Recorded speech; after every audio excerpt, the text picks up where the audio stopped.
She found them together on the night she was supposed to become his wife. Not a rumor, not a whisper carried through jealous courts. Her own eyes. Candlelight and the sound of a laugh she had never been allowed to hear. Her stepmother's real laugh, low and possessive, meant for a man who had spent 2 years pressing his mouth to Seraphine's future while building a grave with her name on it. Here is what they never teach you about betrayal. It does not arrive like a storm. It arrives like recognition, like your body already knew, and your mind is simply the last to be informed. Stay until the end, like this if you've ever had to burn something down just to survive it. And drop your city in the comments. I want to know where in this world people are still fighting for what's theirs. The eastern gallery of Valor House smelled like melted beeswax and the dying end of a winter that had refused to let go. Seraphine had counted 314 candles during the ceremony. She had counted them because counting kept her hands from trembling inside her gloves. And trembling was the one luxury she could not afford on the night that was supposed to deliver her into Cassian Draylor's keeping. She was not supposed to be in the gallery. She was supposed to be in the great hall, receiving the congratulations of lords and ministers who had spent the last 2 months making careful assessments of what her face was worth in political coin. She was supposed to be standing beside Cassian with her chin at the precise angle her stepmother had taught her. Not too high, which read as arrogance, and not too low, which read as weakness. The chin of a woman who understood her position and intended to hold it. But the perfume in the great hall had been catastrophic. 36 ladies of court had apparently decided that the occasion demanded everything their vanity cases contained, and the cumulative result was something between a flower market at noon and a slow asphyxiation. Seraphine had lasted 2 hours before the back of her throat started tightening in that particular way that preceded the kind of episode she absolutely could not have in public. So she had slipped away with the practiced quiet of a woman who had learned early that disappearing was a skill you maintained or lost. The gallery was dark, except for light bleeding under a door she had not expected to be occupied. She stopped because she heard her stepmother's voice. Not the voice Evelyn Valor used in court, which was modulated and precisely warm, a voice that had been engineered over decades to communicate authority without threatening the men who held it. This was something else, something flatter, something that had no audience it needed to perform for. Seraphine told herself later that she had stopped because she was startled. That was the version she would rehearse for months. But the truth she carried in the place beneath her sternum, where only things that cannot be unlived are stored, was that she stopped because something animal in her already knew. Her body went cold before her mind had assembled any evidence. The coldness was the evidence. She moved to the half-open door the way you move toward a wound you have not yet looked at, carefully.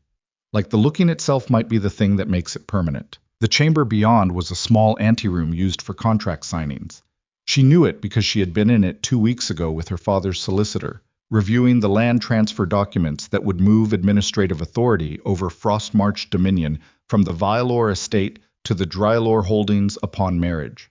She had sat in the chair nearest the window and read every clause twice. She had asked 3 questions. The solicitor had answered 2 of them, and deflected the third in the way solicitors deflect questions that have been anticipated and prepared against. Now Cassian Draylor stood in that room. I was still in his ceremony clothes, dark wool coat with the silver chain across the chest that marked a lord's formal occasion. The kind of ornament that was heavy enough to communicate importance without requiring the wearer to do any communicating himself. He had been handsome during the ceremony. Not warmly handsome, not the kind of face that invited trust, but handsome in the way that expensive things are handsome, precise, maintained, aware of its own effect. He had looked at Seraphine during the vows the way a man looks at a correctly executed contract. I was not looking at her now. He was looking at Evelyn. Evelyn Valor had come into Seraphine's life 8 years ago as Alaric Valor's second wife. She was 15 years younger than Alaric, and possessed of the particular kind of beauty that is most dangerous because it appears effortless, the kind that makes other people feel their own effort is slightly pathetic. She had been kind to Seraphine in the measured way of a woman who understood that kindness was infrastructure. She had taught Seraphine the chin angle. She had taught her how to read a room before committing to an entrance. She had taught her which compliments were genuine and which were the opening moves of a longer game. Seraphine had believed for a long time that this was love. The patient, practical kind, the kind that doesn't announce itself. What she saw in the anteroom rearranged everything. Evelyn was laughing. Not the court laugh. Not the laugh that said, "I am generous enough to find you amusing." This was the laugh that lives in the part of a person they do not show at tables. Low and completely without performance. Possessive in the particular way of someone who is laughing at a private reference. Something that belongs only to two people and cannot be translated for anyone outside the room. Cassian was touching her wrist. Not reaching for it. Not taking it. Touching it the way you touch something you have touched so many times that your hand knows the path without instruction. Easy. Practiced. The touch of accumulated history.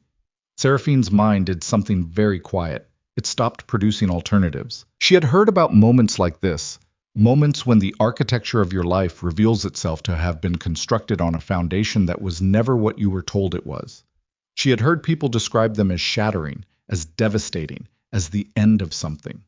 What she experienced standing at that half-open door was none of those things. It was much simpler and much worse. It was recognition. Her body already knew. Now the rest of her was catching up. She did not run. Running would have made noise, and noise would have altered what happened next in ways she could not yet calculate. Instead, she stood and she breathed. Shallow, controlled, the breath of someone managing the gap between what they feel and what they can afford to show. And she listened. She looked at you like she was trying to remember whether she'd chosen you or been given you, Evelyn said. Her voice in this mode was a different instrument, drier, more honest. She was nervous, Cassian said. She was correct, Evelyn said. There's a difference. Nervous people shake. That girl was still. Still people are calculating. A pause. She won't have enough time to calculate anything that matters. Seraphine heard herself breathing and found, distantly, that this was remarkable, that the body continued its operations even when the person occupying it had just had the floor removed from under them. She won't have enough time. She did not need the sentence finished. She was her father's daughter, and her father had taught her one thing above everything else before illness had taken his coherence. When someone tells you what they intend to do, believe them. The only question after that is what you intend to do. She turned from the door and walked back toward the great hall. Her steps were even. The chin was at the correct angle. 3 lords and a minister's wife saw her return and registered nothing unusual. Cassian returned 20 minutes later, and Evelyn 20 minutes after that, from different directions, which was a detail Seraphine had been waiting for, and which confirmed what she already knew with the finality of a lock settling into place. She spent the rest of the evening smiling at strangers. She drank 2 glasses of wine, spaced carefully to maintain clarity. She allowed Cassian to take her arm for the final ceremony walk with the serenity of a woman who had made her peace with the evening. What she was actually doing was memorizing exits. The decision to leave was made in the space between one heartbeat and the next, somewhere between the second glass of wine and the moment Evelyn caught her eye across the great hall and smiled with the warm, exact warmth of a woman who had just reconfirmed that her plan was proceeding correctly. The smile had been a mistake. Not because it was obvious to anyone else, it wasn't, it was impeccably performed, but because Seraphine had been taught to read smiles by the woman wearing it, and what she read underneath this one was not affection. It was relief. The relief of someone who has been carrying a weight and can feel the moment when someone else is about to take it. Seraphine smiled back with the same warmth and the same vacancy and thought, not tonight, not ever. She left in the 4th hour of the celebration, when the noise was sufficient to cover a departure and the senior guests had passed the threshold into wine-blurred contentment. She went to her rooms, not to sleep but to think, and when she thought, she did it the way she had always done it, systematically, without the indulgence of emotion until the thinking was finished. She did not cry.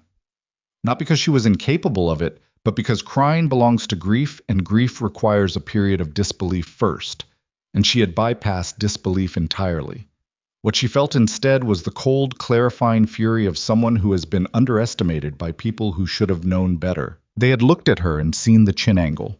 They had seen the careful dresses and the measured speech and the quiet presence of a woman who had been shaped, by them, she now understood, into the ideal vessel for their ambitions. They had looked at her father's daughter and seen a piece of territory with a face attached. What they had not accounted for was what the territory itself thought about the arrangement. She packed in the dark. Not everything. Everything would have been obvious, would have left a shape in the room that spelled departure.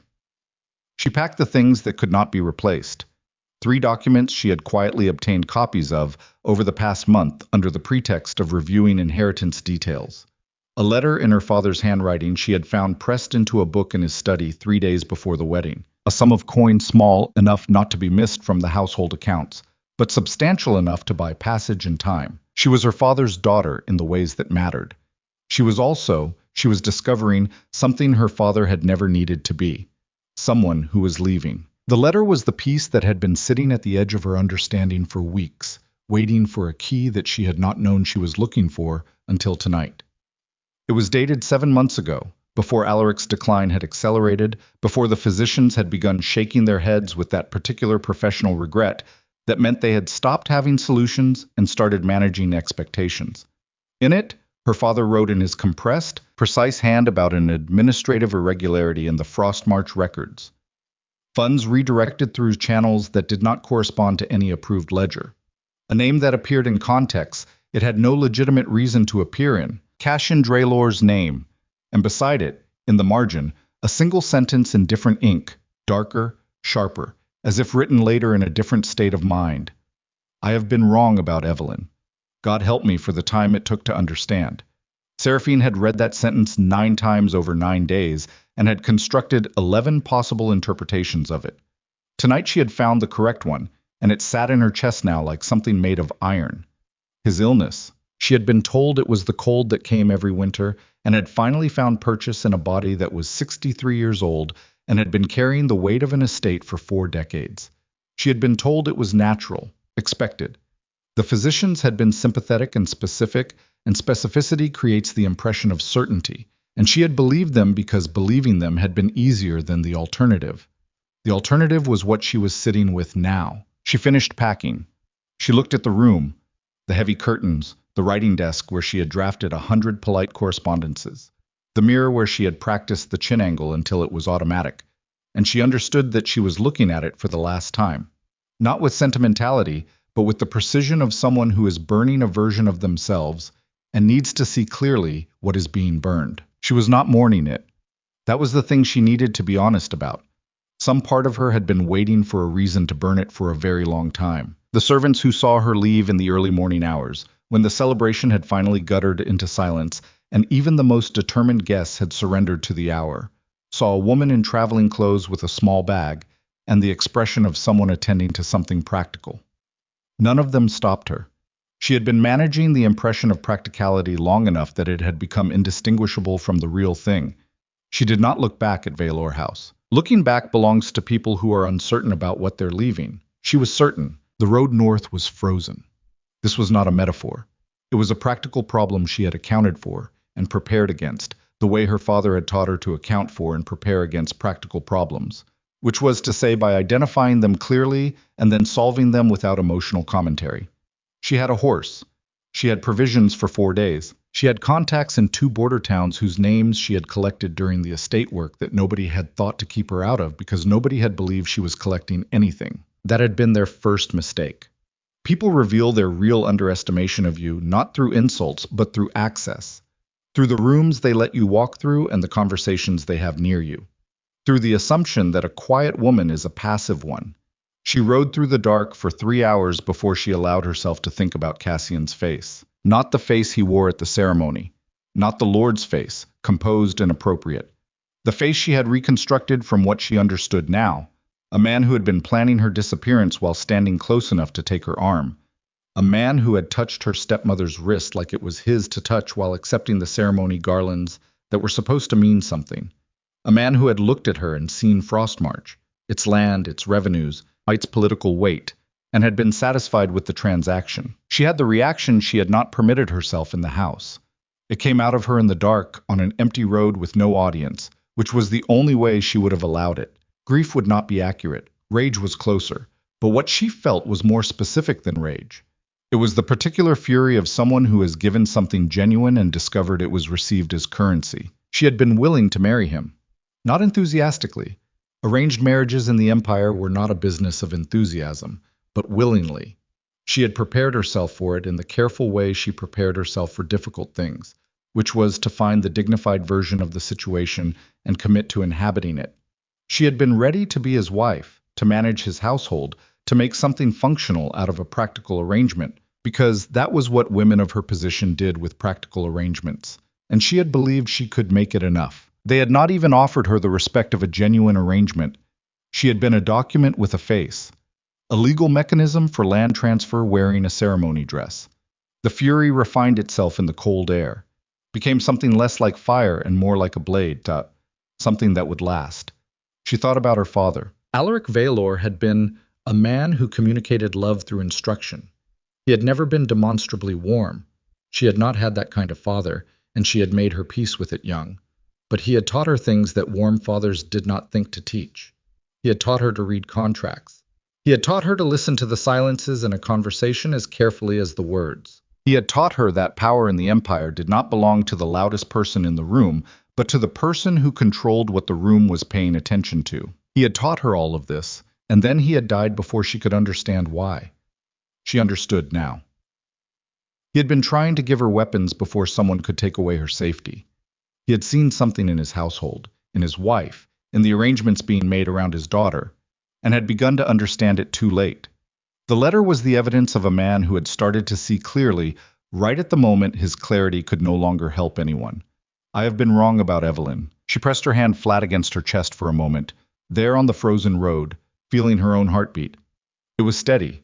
This surprised her less than it would have a year ago, because she had been learning for a year, in the accumulating way of experiences that do not announce themselves as education, what she was made of. She was made of the same thing her father had been made of. She had just never had sufficient reason to use it.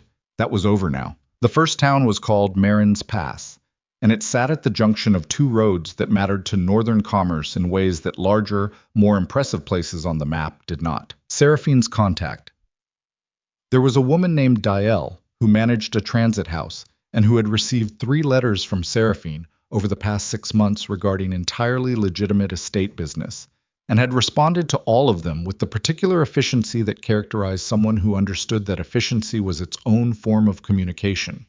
They had never discussed anything other than roads and tolls and the movement of goods. This was the conversation Seraphine had been having while conducting the conversation she actually needed. Dale met her in the transit house before dawn, in the kitchen, with the specific absence of surprise that told Seraphine her read had been correct. "You're earlier than I expected," Diel said. She was a broad-shouldered woman somewhere in her 5th decade, with the kind of face that had stopped being interested in performances other people's approval required. "I expected you'd last another week at least." "Did you hear the news?" Seraphine asked. "Which part?" "Start with what you know." Dale poured something hot from a clay pot and set it in front of Seraphine and sat down across from her with the manner of someone who has had difficult conversations before and does not feel the need to elaborate the surrounding architecture. "I know Cashin Draylor's been moving coin into northern accounts through 2 intermediaries for the better part of a year and a half," Diel said. "I know some of that coin traces back through ledger channels that were technically under Valor authority, which means it came from your estate's operational funds before your father's administration got complicated. And I know the marriage documents are drafted in a way that would have made all of it legal the moment you signed." Seraphine looked at her. "I've been waiting," Diel said, "for someone from that house to ask the question out loud. I'm asking it now." "I know." Dale's expression did not change. "The question is what you intend to do about it. Because the alternative to doing something is going back, and you've ridden through the dark to get here, so I'm assuming you've already decided the alternative isn't available to you. I have 3 documents from my father's estate. I have the letter. I have what I saw tonight, which I cannot document, but which I can describe." "That's enough to begin," Diel said carefully. "It is not enough to win, you know that." "I know." "What do you need?" "I need passage north. I need someone who knows the border roads without using the official checkpoints, because by morning, Cashin Draylor is going to understand I am gone, and he is going to move to make the movement of a Valor woman through Empire territory complicated. I need—" She stopped. She had been about to say something that would cost her more than anything else she had said, and she wanted to say it clearly. "I need to get to Kaelin Draven." The silence in the kitchen was the specific silence of a sentence landing in a room and rearranging its contents. Dale set down the clay cup very deliberately. "Kaelin Draven," she said. "The Northern King." "Yes. The man whose territory shares a border with Frostmarch Dominion," Diel said, in the tone of someone identifying a problem that is also an opportunity and is not sure yet which one the speaker understands it to be. The man who has been formally cold with the empire for 3 years. The man whose name, in certain southern courts, is used as a synonym for things you don't invite inside your borders. I know what they say about him. I know you know, Dael said. I'm asking what you say about him. Seraphine considered the question with the seriousness it deserved, because it deserved seriousness. Kaelin Draven's name was a thing you did not carry lightly, and she had carried it for a month, since she had found, in the estate correspondence that nobody had thought to restrict her access to, a series of letters between her father and the Northern King that had predated Alaric's illness by 3 years. Letters that had been warm in the way of men who respected each other without needing to perform it. Letters that ended, in Alaric's final sent correspondence, with a sentence she had read many times. If she ever needs the kind of help I cannot give her from where I am, remember that you owe me a debt you have not yet paid. She had not known, when she found the letter, what kind of help her father had anticipated her needing. Now she did. I say he's the only person in reach who has reason to listen, she said, and reason to act. And I say my father trusted him enough to write that sentence, and my father trusted very few people very much. Dael looked at her for a long moment with the expression of someone taking an accurate measurement. You're calmer than you have any right to be, Dael said, under the circumstances. I'm not calm, Seraphine said. I'm managing the gap between what I feel and what I can afford to show. Dael laughed, a short, dry sound. All right, she said. I'll get you north. It'll take 4 days on back roads, and you'll lose feeling in your fingers around day 2, but you'll arrive. And the contact at the border? I'll send a rider ahead. She knows the pass, and she knows how to get a message through Draven's outer territory without it being stopped. Dael stood. I have one question before I put any of this in motion. Ask it. When Cassian Draelor and Evelyn Valor figure out where you're going, and they will figure it out, are you prepared for what comes after? Because getting an audience with a northern king who has been keeping the empire at a distance for 3 years, with documents your father's solicitor could argue were obtained improperly, with a story about witnessing an affair in a candlelit room, that's not an easy case. That's a case that requires you to be right about everything, and convincing about all of it, and absolutely certain that the man you're riding toward is worth the risk of riding toward him. Seraphine looked at the clay cup. The liquid in it had gone tepid. She thought about her father's handwriting. She thought about Cassian's hand on Evelyn's wrist. She thought about what it meant to have nothing left to protect except the truth of what you knew and the land your family had built over 3 generations, and the fact that you were still, despite everything, alive and moving. I am absolutely certain, she said, that the alternative is dying in a bed that smells like carefully managed illness while 2 people split what I was worth. Dael nodded once. That was the end of that conversation. She slept for 2 hours on a cot in the back room while Dael made arrangements with the efficiency of a woman who had been waiting for this exact contingency longer than either of them needed to discuss. When she woke, the cold was sharper, and there was a different horse in the stable, fresher, darker, without markings that would mean anything to anyone with a Draelor or Valor sigil to look for. There was also a man in the yard, young, maybe 20, with the build of someone who had grown up working and the expression of someone who had learned to keep what he thought off his face. He was checking the horse's feet with the precision of someone who understood that the condition of what you're riding determines everything that follows. This is Jorel, Dael said. He knows the back roads better than the roads know themselves. He doesn't talk much. That's not unfriendliness. That's just how he's built.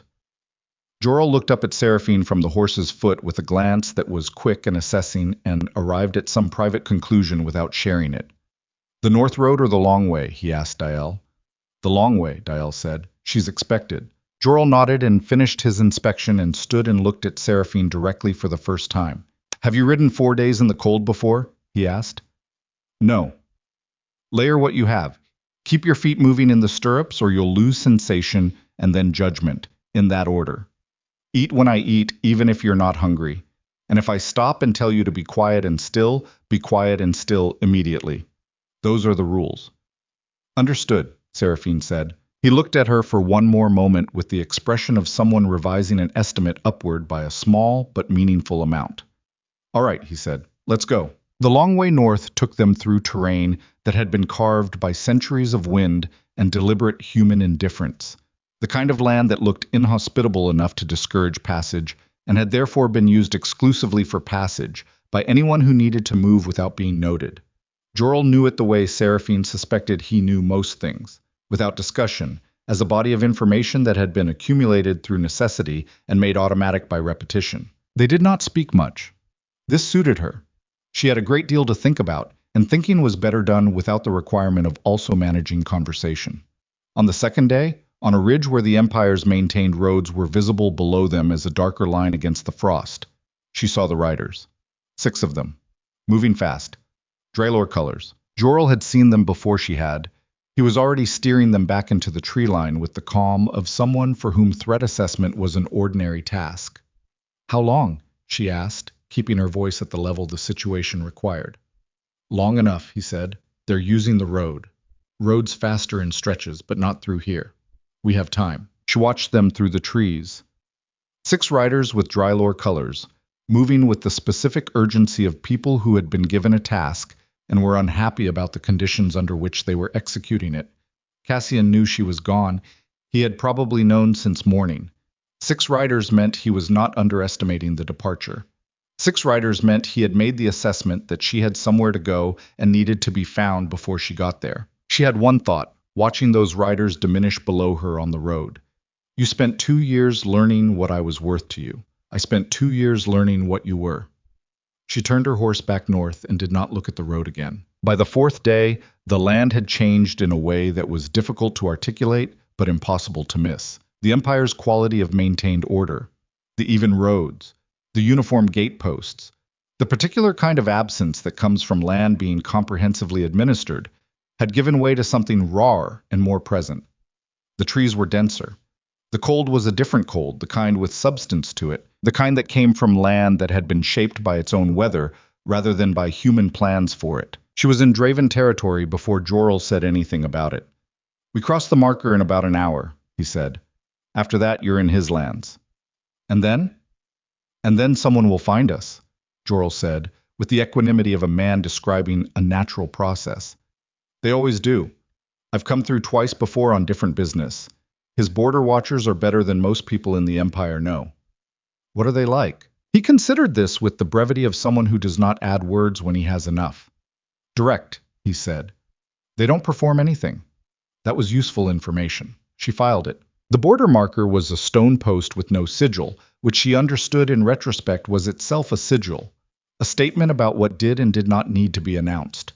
She crossed it in the late afternoon when the light was coming in low and cold across the tree line, and she felt something shift in the quality of the air in a way she could not explain and did not try to. 30 minutes later, without prelude, there were 3 riders among the trees. They did not block the road. They appeared beside it, which was a different thing, a different declaration. Not stop, but we see you, which was more precise and more effective. One of them came forward. A woman, armored in the northern way which was functional and lacking decoration, with dark hair braided back, and the expression of someone for whom expression was a resource to be allocated deliberately. You're a long way from Empire roads, the woman said, looking at Seraphine specifically, which confirmed that the description sent ahead had arrived. I know it, Seraphine said. What do you want in Draven territory? Seraphine looked at her steadily. She had been thinking about this moment for 4 days, and before that for a month, and she had arrived at the understanding that what she said here would be its own document, the first impression of everything that came after. I want an audience with your king, she said. I am Seraphine Valor of Frostmarch. My father left a debt unpaid, and I am here to collect it on his behalf. The woman's expression shifted by a fraction. It was not surprise. It was the adjustment of someone who had been told to expect a certain kind of person and was now recalibrating based on the actual version. That name, the woman said carefully, is going to mean something very specific to the king. I know. He's going to want to know why Seraphine Valor is standing in his border territory in traveling clothes with chapped hands and no escort except a road guide. Tell him, she paused, not from uncertainty, from the knowledge that certain sentences need to be delivered at the correct speed. Tell him the wedding didn't happen. Tell him his old friend's daughter had to burn something down to keep breathing. and tell him I have documents that will make what I'm asking him to do worth his while." The woman looked at her for a long moment. Then she pulled her horse back to the other two and spoke in undertones. One of the riders separated immediately, moving fast into the trees toward the north. She came back to Seraphine with an expression that had resolved into something that was not quite welcome but was not refusal. "We ride tonight," she said. "Can you?" "Yes," Seraphine said. They rode. The Draven stronghold appeared before dawn as a darkness against the sky that was more present and more certain than the surrounding dark. The way things are when they have been built to last and know it. She was tired in her bones in the way that 4 days of cold and motion produce. Not the weakness of someone spent, but the density of someone who has used more of themselves than usual and is still in motion regardless. She was shown to a room, not a grand room, a practical one, with heat from a fire that had been lit recently and a basin of water that was still warm. Someone had anticipated her arrival closely enough to time these things, which was itself a form of communication. She cleaned her face. She looked at herself in the small mirror that was the room's only ornament. She looked like someone who had ridden 4 days through the cold in service of a decision that could not be unmade. She looked like her father's daughter. She changed into the cleanest thing she had and folded the documents with her father's letter into the inside of her coat and sat in the chair nearest the fire and waited, because waiting was sometimes the work, and she was capable of it. The knock came an hour later. Not from a servant, she knew even before the door opened, because servants knock differently, with the particular deference of someone announcing a position in a hierarchy. This knock was even.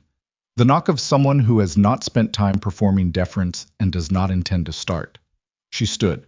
The door opened. The man who stood in it was not what the Empire's descriptions had prepared her for, which meant the Empire had been, predictably, wrong, in the way that things are wrong when they are described by people who feel threatened by them. He was tall, with the kind of build that came from genuine use rather than ceremonial display. Not the ornamental fitness of Southern lords who trained for the appearance of capability, but the real kind, the kind that meant something. His face was dark and weathered, and possessed of the stillness that very few people naturally had, and that she recognized because she had been practicing a version of it for years, with considerably more effort. He looked at her with the particular attention of someone who is genuinely interested in what they are seeing, which was not the same thing as desire or assessment. It was something more like recognition. "Seraphine Valor," he said. His voice was what she had not expected. Not loud, not performing anything, just direct, the way the border guard had said his people were. "Yes," she said. He stepped into the room and closed the door behind him with the ease of someone who does not worry about the impression closed doors make, which meant he had the rare quality of knowing exactly what he was and not requiring his surroundings to validate it. "Your father spoke of you," he said. "I know. I found the letters." Something moved in his expression. Not surprise. The adjustment of someone learning that a variable they had estimated is actually larger. "All of them?" "Enough," she said, "including the last one." He was quiet for a moment. In it, she understood that he was doing what she did, managing the gap between what he felt and what the situation required, but that his gap was different from hers. His was grief, cleanly held. Her father and this man had been, if the letters were accurate, more than diplomatic correspondence. They had been the kind of close that two people become when they are both the kind of person most rooms fail to contain. "He's gone," Kaelin said. It was not a question. 7 months ago. She paused. It may not have been natural. The stillness in his face became a different quality of still. "Tell me," he said. She told him. All of it. The documents, the letter, the marriage arrangement, the affair, the anteroom, the 6 riders on the road below the ridge.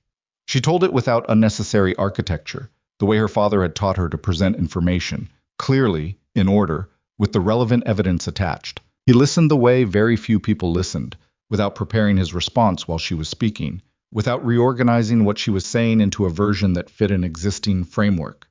He listened like the information was changing something in real time. When she finished, the fire had burned lower. "The documents," he said. She produced them. He read them with the attention of someone who reads contracts professionally, which she understood from the letters was accurate. Alaric had described Kaelin Draven as the rare kind of leader who read his own documents rather than delegating the reading and trusting the summary. He set them down. Your father suspected Evelyn Valor before he died, he said. It was not entirely a question. Yes, he never told me. He said it without accusation. Something else, a particular quality of being too late to matter, that was its own grief. He may not have been certain, she said. You know what he was like. He didn't carry unverified information. No, Kaylin said. He didn't. A silence. Not uncomfortable.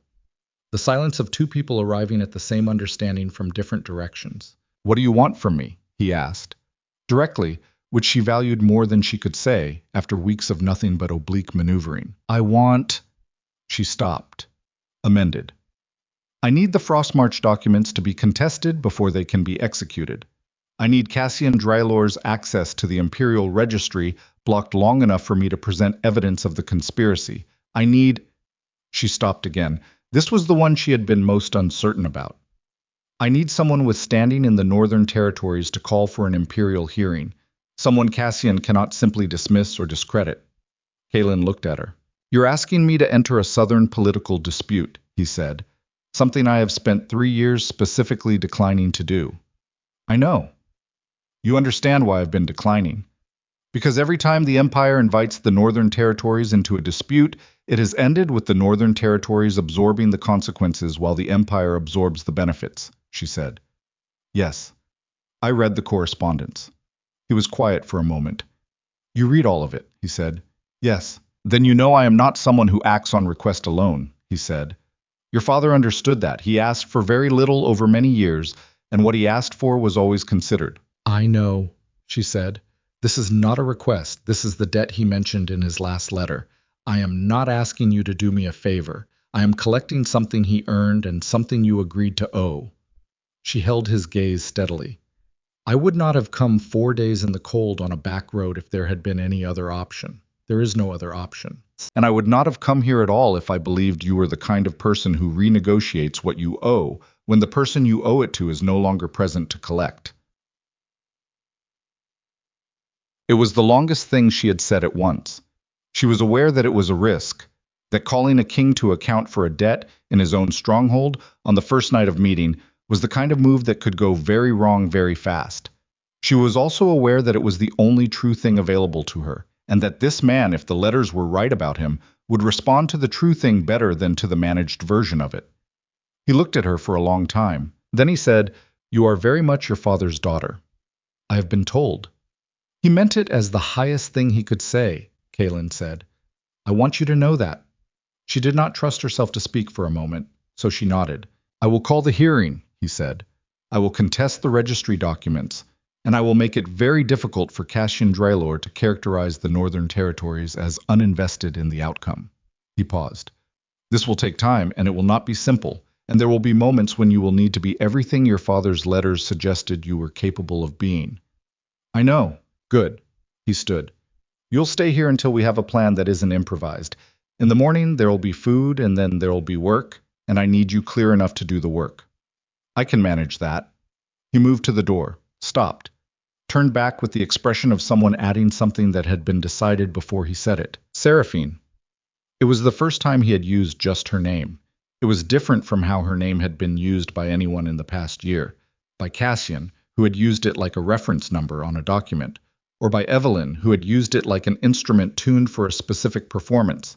This was direct, careful in a different way. I'm sorry about your father. He was one of the few people in my experience who was genuinely what he appeared to be. That is rarer than it should be. She looked at him in the firelight, and for the first time since the anteroom, she felt something that was not controlled, not managed, not deployed. Something that simply moved through her without asking permission. Thank you, she said. He nodded once and was gone. She stood alone in the room for a while after the door closed. She thought about what came next. The hearing, the documents, the case to be made. The two people who were, at this moment, somewhere south of here, realizing that the piece they had moved so carefully across their board had gotten up and walked off it. Then something arrived at the edge of her understanding, not gradually. All at once, the way things arrive when they have been delayed by the sheer necessity of motion. She pulled the letter from inside her coat, her father's handwriting, the darker ink of the margin sentence. I have been wrong about Evelyn. God help me for the time it took to understand. She turned it over. On the back, in the same dark ink, in the same later hand, something she had seen before but had not read correctly because she had not had the context. There is a second document, not in the estate, not in any place she would think to look. It is already where it needs to be. Seraphine stood very still. Her father had known early enough in his clarity before illness to move something, had known early enough to place it somewhere outside of everything Evelyn could control, had known perhaps that the margin sentence might be found and might be followed. She crossed to the door and opened it. The border guard woman, whose name she had not yet learned, was standing in the corridor with the expression of someone who had been assigned to be available. "I need to speak with the king," Seraphine said. The woman read her expression. "Now?" she said. "Right now," Seraphine said, because somewhere in the empire there was a document her father had hidden before he died, and it had been placed, she now understood, with the precision of a man who had been settling his affairs while still lucid enough to understand exactly what his affairs were. And the only person who would know where Alaric Valor might have sent something he needed kept safe from his own household was the man who had just closed his door 30 feet down the corridor. The woman was already moving. The border guard's name was Mira, and she moved through the stronghold's corridors the way people move when they have memorized a place not through affection but through function, efficiently, without looking at the walls.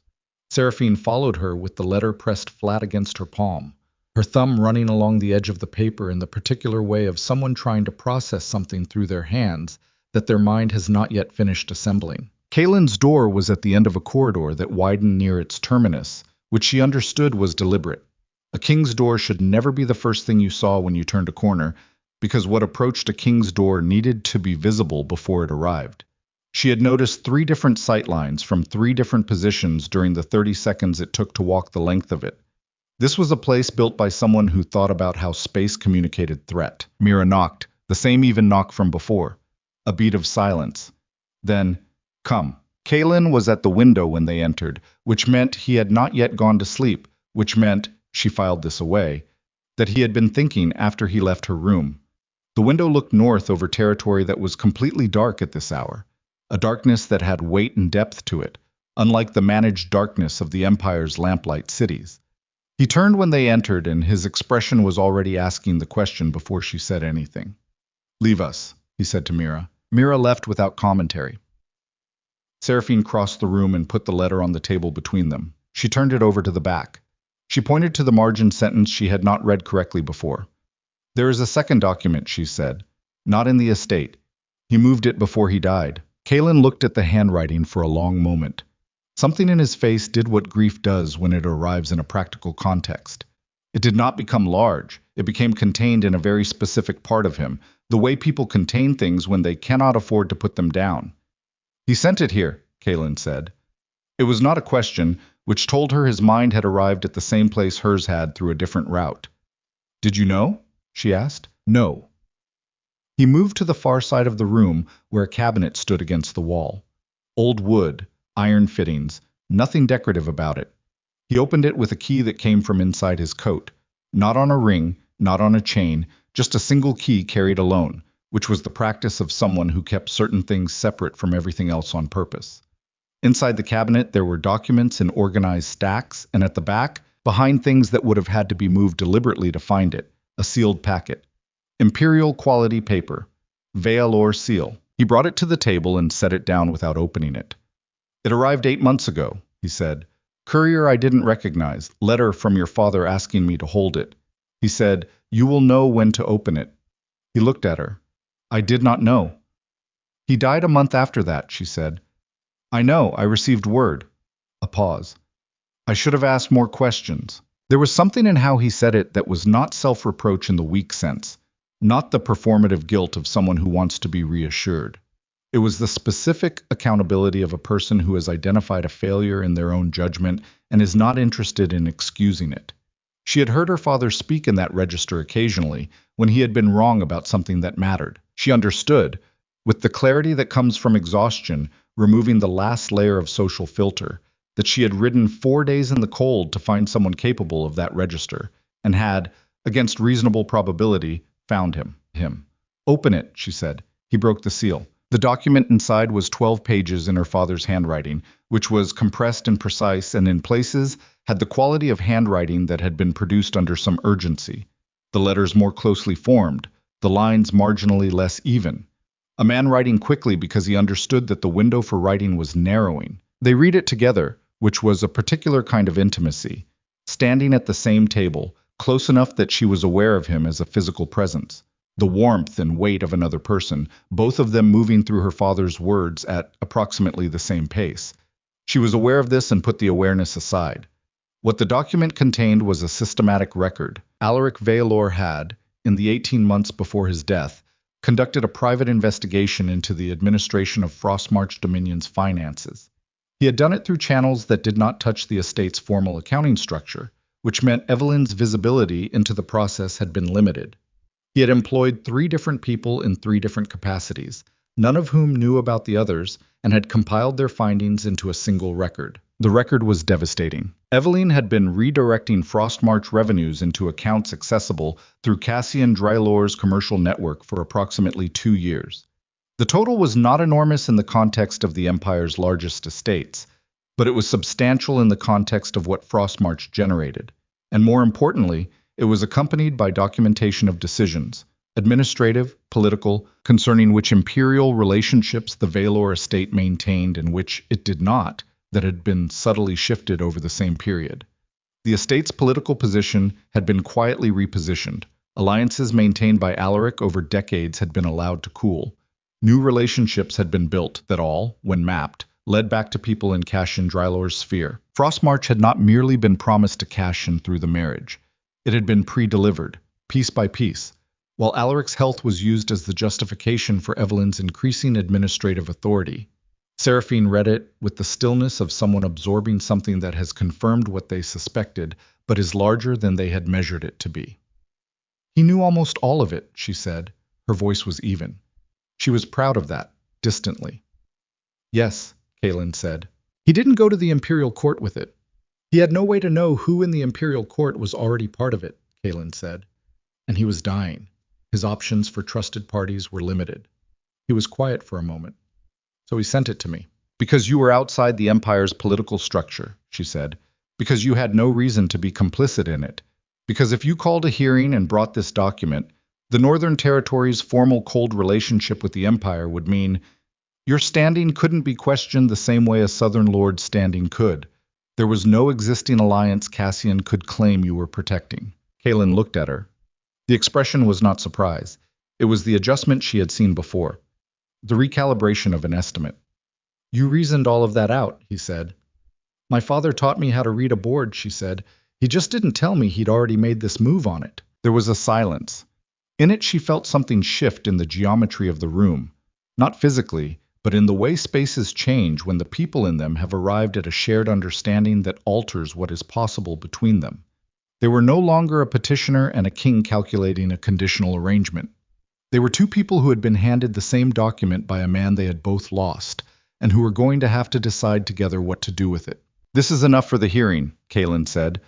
This document alone, presented by the Northern Territories, would constitute grounds for a full imperial review. The financial record is systematic. The pattern of political repositioning is documented. This is not circumstantial. This is evidence. Yes, she said. But Cassian will argue the document is fabricated. He'll argue my father's mental state in his final months, and he'll argue my motivations for producing it, and he'll have to argue it against my word, Kaelin said. I received this from Alaric directly. I can testify to the provenance. She looked at him.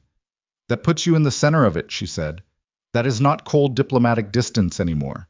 That is the Northern Territories formally opposing a Southern Lord with imperial marriage claims. I know what it is, he said.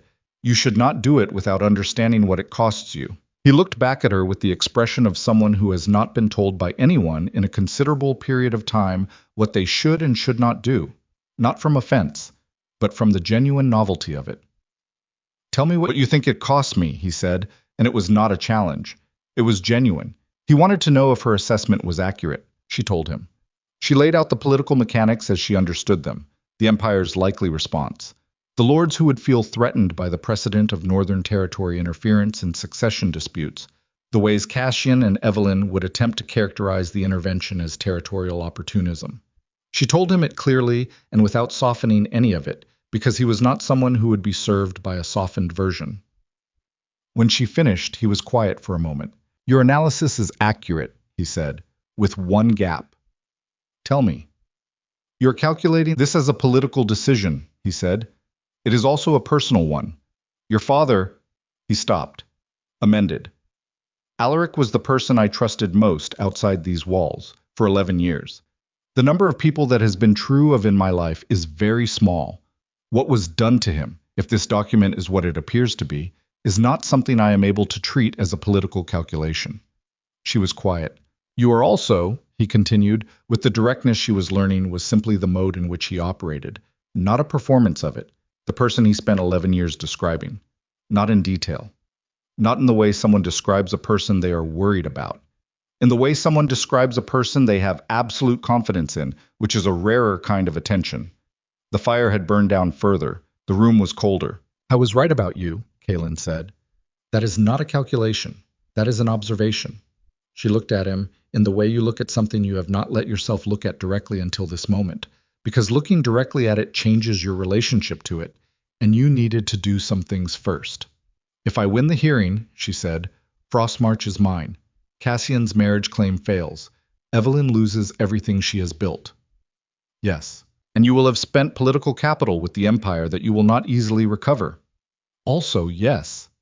"Why?" she asked.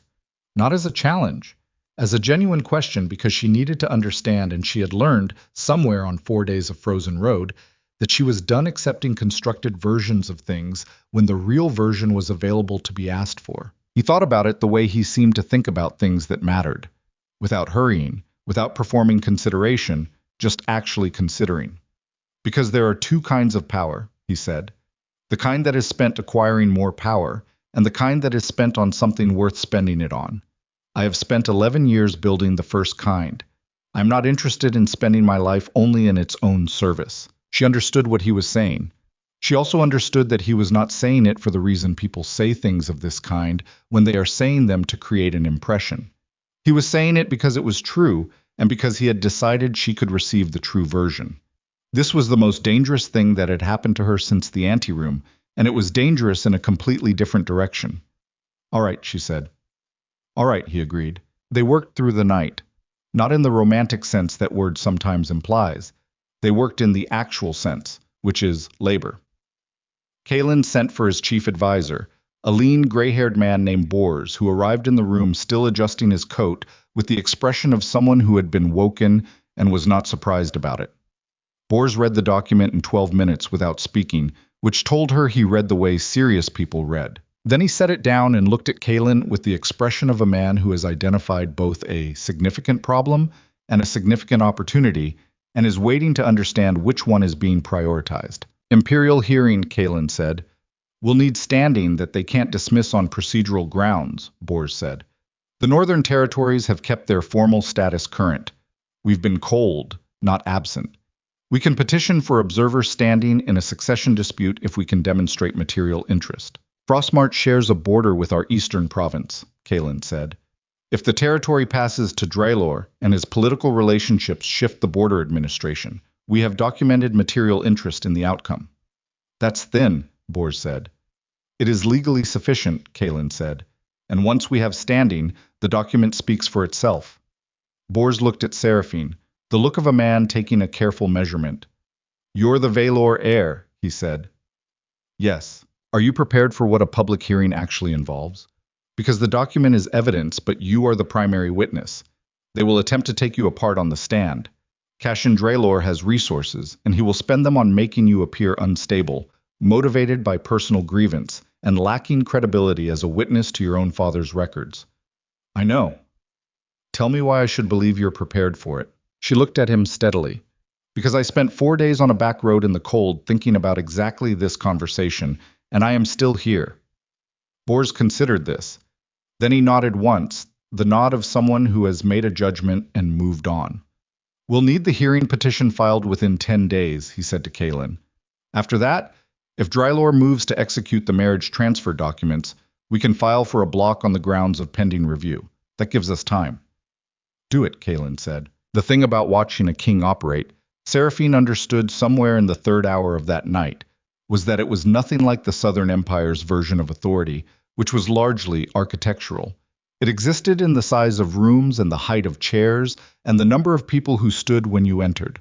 Kaelin operated in a completely different register. He gave direction with the economy of someone who did not need to perform confidence because he was not performing it, when he was wrong about something. The timeline on the petition, which she corrected based on her knowledge of how the Imperial Registry actually processed Northern Territory filings, because she had read the relevant statutes during the estate work. He adjusted without defense. That was the thing she had not expected. Not the intelligence, not the directness, not the willingness to act. The lack of ego around being corrected. She had spent her life around men for whom being corrected by a woman in a room was a disruption to a system they depended on to feel certain.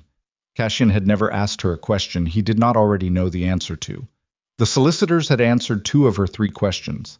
Her father's ministers had addressed her father's chair even when he was too ill to sit in it. Kaelin listened to her correction of the timeline, verified it against Bors's knowledge, confirmed she was right, and incorporated it. 3 sentences. No performance. No concession dressed as generosity. She was aware that she was noticing this more than she should be, given the circumstances. She was aware that noticing it was the beginning of something she needed to be careful about, because she was in his stronghold at his table in his dispensation, and careful was the responsible word. She was also exhausted, and exhaustion has the quality of removing what is not essential, which sometimes reveals what is. She set that aside. Around the 4th hour, Bors left to begin drafting the petition documents, and Kaelin produced food from somewhere. Bread and preserved meat, and something hot that she did not identify and did not ask about, because she was hungry in the way that overrides categorization. They ate at the table with the documents spread between them, and she thought distantly that she had eaten at more formally set tables in her life, and never one she was less interested in leaving. When Cassian realizes where I am, she said, between a piece of bread and the next, he will move fast. I know. He has more relationships in the Imperial Court than you do. Not better ones, but more. He will use them to characterize this as a Northern territorial incursion, and he will find people willing to say it publicly. Also known, Kaelin said. Then you know the hearing will not be clean, she said. Even with the document, it will be contested at every step, and they will try to exhaust us out of it. Yes, he said. That is the most likely strategy. Drylor is not a man who fights on ground he hasn't prepared. He will attempt to make the process so costly and prolonged that the Northern Territories decide it isn't worth the sustained political friction. Will they? She asked. Your people. Bors. The others. He looked at her. Not if I tell them it is worth it, he said, and I will tell them that. She put down the bread. She looked at him directly in the way she had been not quite doing for the past hour. Why am I different from any other petitioner who has needed something from you? She asked. And I want the real answer, not the version about the debt. The fire had burned to coals. The room was gray and warm and very quiet. Because most petitioners want something from my position, he said. They want what a Northern king can do in a political moment. They are not actually interested in what I think, or whether I am right, or whether what I'm building here is worth the cost of building it. You corrected my timeline and then moved on. You did not soften it. You did not look to see how I received it. You were just... He stopped, chose the word. Accurate. As a reflex, not a strategy. She was quiet. Your father described you as someone who was accurate as a reflex, he said. I did not know exactly what he meant until tonight. Outside the window, the dark had begun its slow retreat from absolute. The quality of night that preceded dawn. Not lighter, but differently weighted. The darkness shifting from certainty to something more provisional. I need to sleep, she said. And so do you. Yes, he agreed. She stood and gathered the letter and the documents. She looked at him one last time in the coal's light, and found that she had run out of the particular kind of careful she had been applying to the looking. What happens in the morning? She asked. In the morning, he said, we begin. She nodded and went to the door and stopped. Kaelin. It was the first time she had used his name alone. She felt the weight of it as she said it, which was information she filed without acting on immediately. My father was right about you too. She left before he could answer because some things are more useful said than responded to, and she was her father's daughter, and her father had known when to leave a room. She slept for 3 hours. When she woke, the stronghold was already in motion around her. The particular organized activity of a place that had received new purpose and was redirecting itself toward it. She heard voices in corridors, the sound of horses being prepared in the yard, the specific cadence of people who have been given clear direction and are following it without requiring the direction to be repeated. She dressed. She looked at herself in the mirror with the same precision as the night before, but it returned different information now. Still her father's daughter. Still the same chapped hands and the same shadows under the eyes from 4 days of cold road and 1 night of no sleep. Still the same chin angle, automatic now after so many years it had stopped being a practice and become simply how she held herself. But there was something else in it. Something she recognized from the few times in her life she had made a decision that was genuinely irreversible and had understood it at the moment of making it rather than afterward. She was at the point where the road behind her had been closed. Not by external force, by the document, by the petition Bors was drafting, by every word she had spoken in that room last night. Cassian and Evelyn would know by now. Writers would have reported. The machine of their response was already turning, and it would turn hard and fast and in directions she could not fully predict, because that was the nature of threatened power. It did not become less dangerous when cornered. It became more. She was not afraid of this. That was the thing she noticed, checking carefully for fear the way you check a wound to understand its severity. What she found was not fear but something sharper and cleaner. The particular alertness of someone who is committed to a course of action and is now in the phase of executing it. She went down to the main hall. Kaelin was already there, at the table, with Bors and 2 other people she had not yet been introduced to. He looked up when she entered with the expression of someone who had expected her at approximately this time and had nothing to perform about it. "The petition draft is ready," Bors said, without preamble. "I need you to read it before we finalize." She sat down and read it. It was good. It was legally precise, built on ground she recognized as solid, and it named her father's document in a way that protected it from being dismissed as hearsay. She made 2 adjustments. One to a clause that would have given the Imperial Registry a procedural out on the material interest argument, one to the language around the financial record, which in its original draft had been framed in a way that could be read as assertion rather than documentation. Bors watched her make the adjustments with the expression of someone who has revised his estimate a second time. "Where did you learn this?" he asked, not hostile, genuinely wanting to know. "My father," she said. "And 2 years of reading documents that people handed me without explaining them, because they expected me to sign rather than to read." "That was a significant mistake on their part," Bors said. "Yes," she agreed. "It was." She looked up and found Kaelin watching her from across the table with an expression she did not immediately categorize, because categorizing it would have required her to commit to an interpretation, and she was not ready to do that in a room full of people with a petition to finalize. She returned to the document. They worked for 2 more hours. At the end of it, the petition was what it needed to be, airtight in its legal structure, precise in its claims, and built in a way that would force the Imperial Registry to respond to each point individually rather than dismissing the whole through a procedural maneuver. Bors sent it out with the writer before the morning was fully established.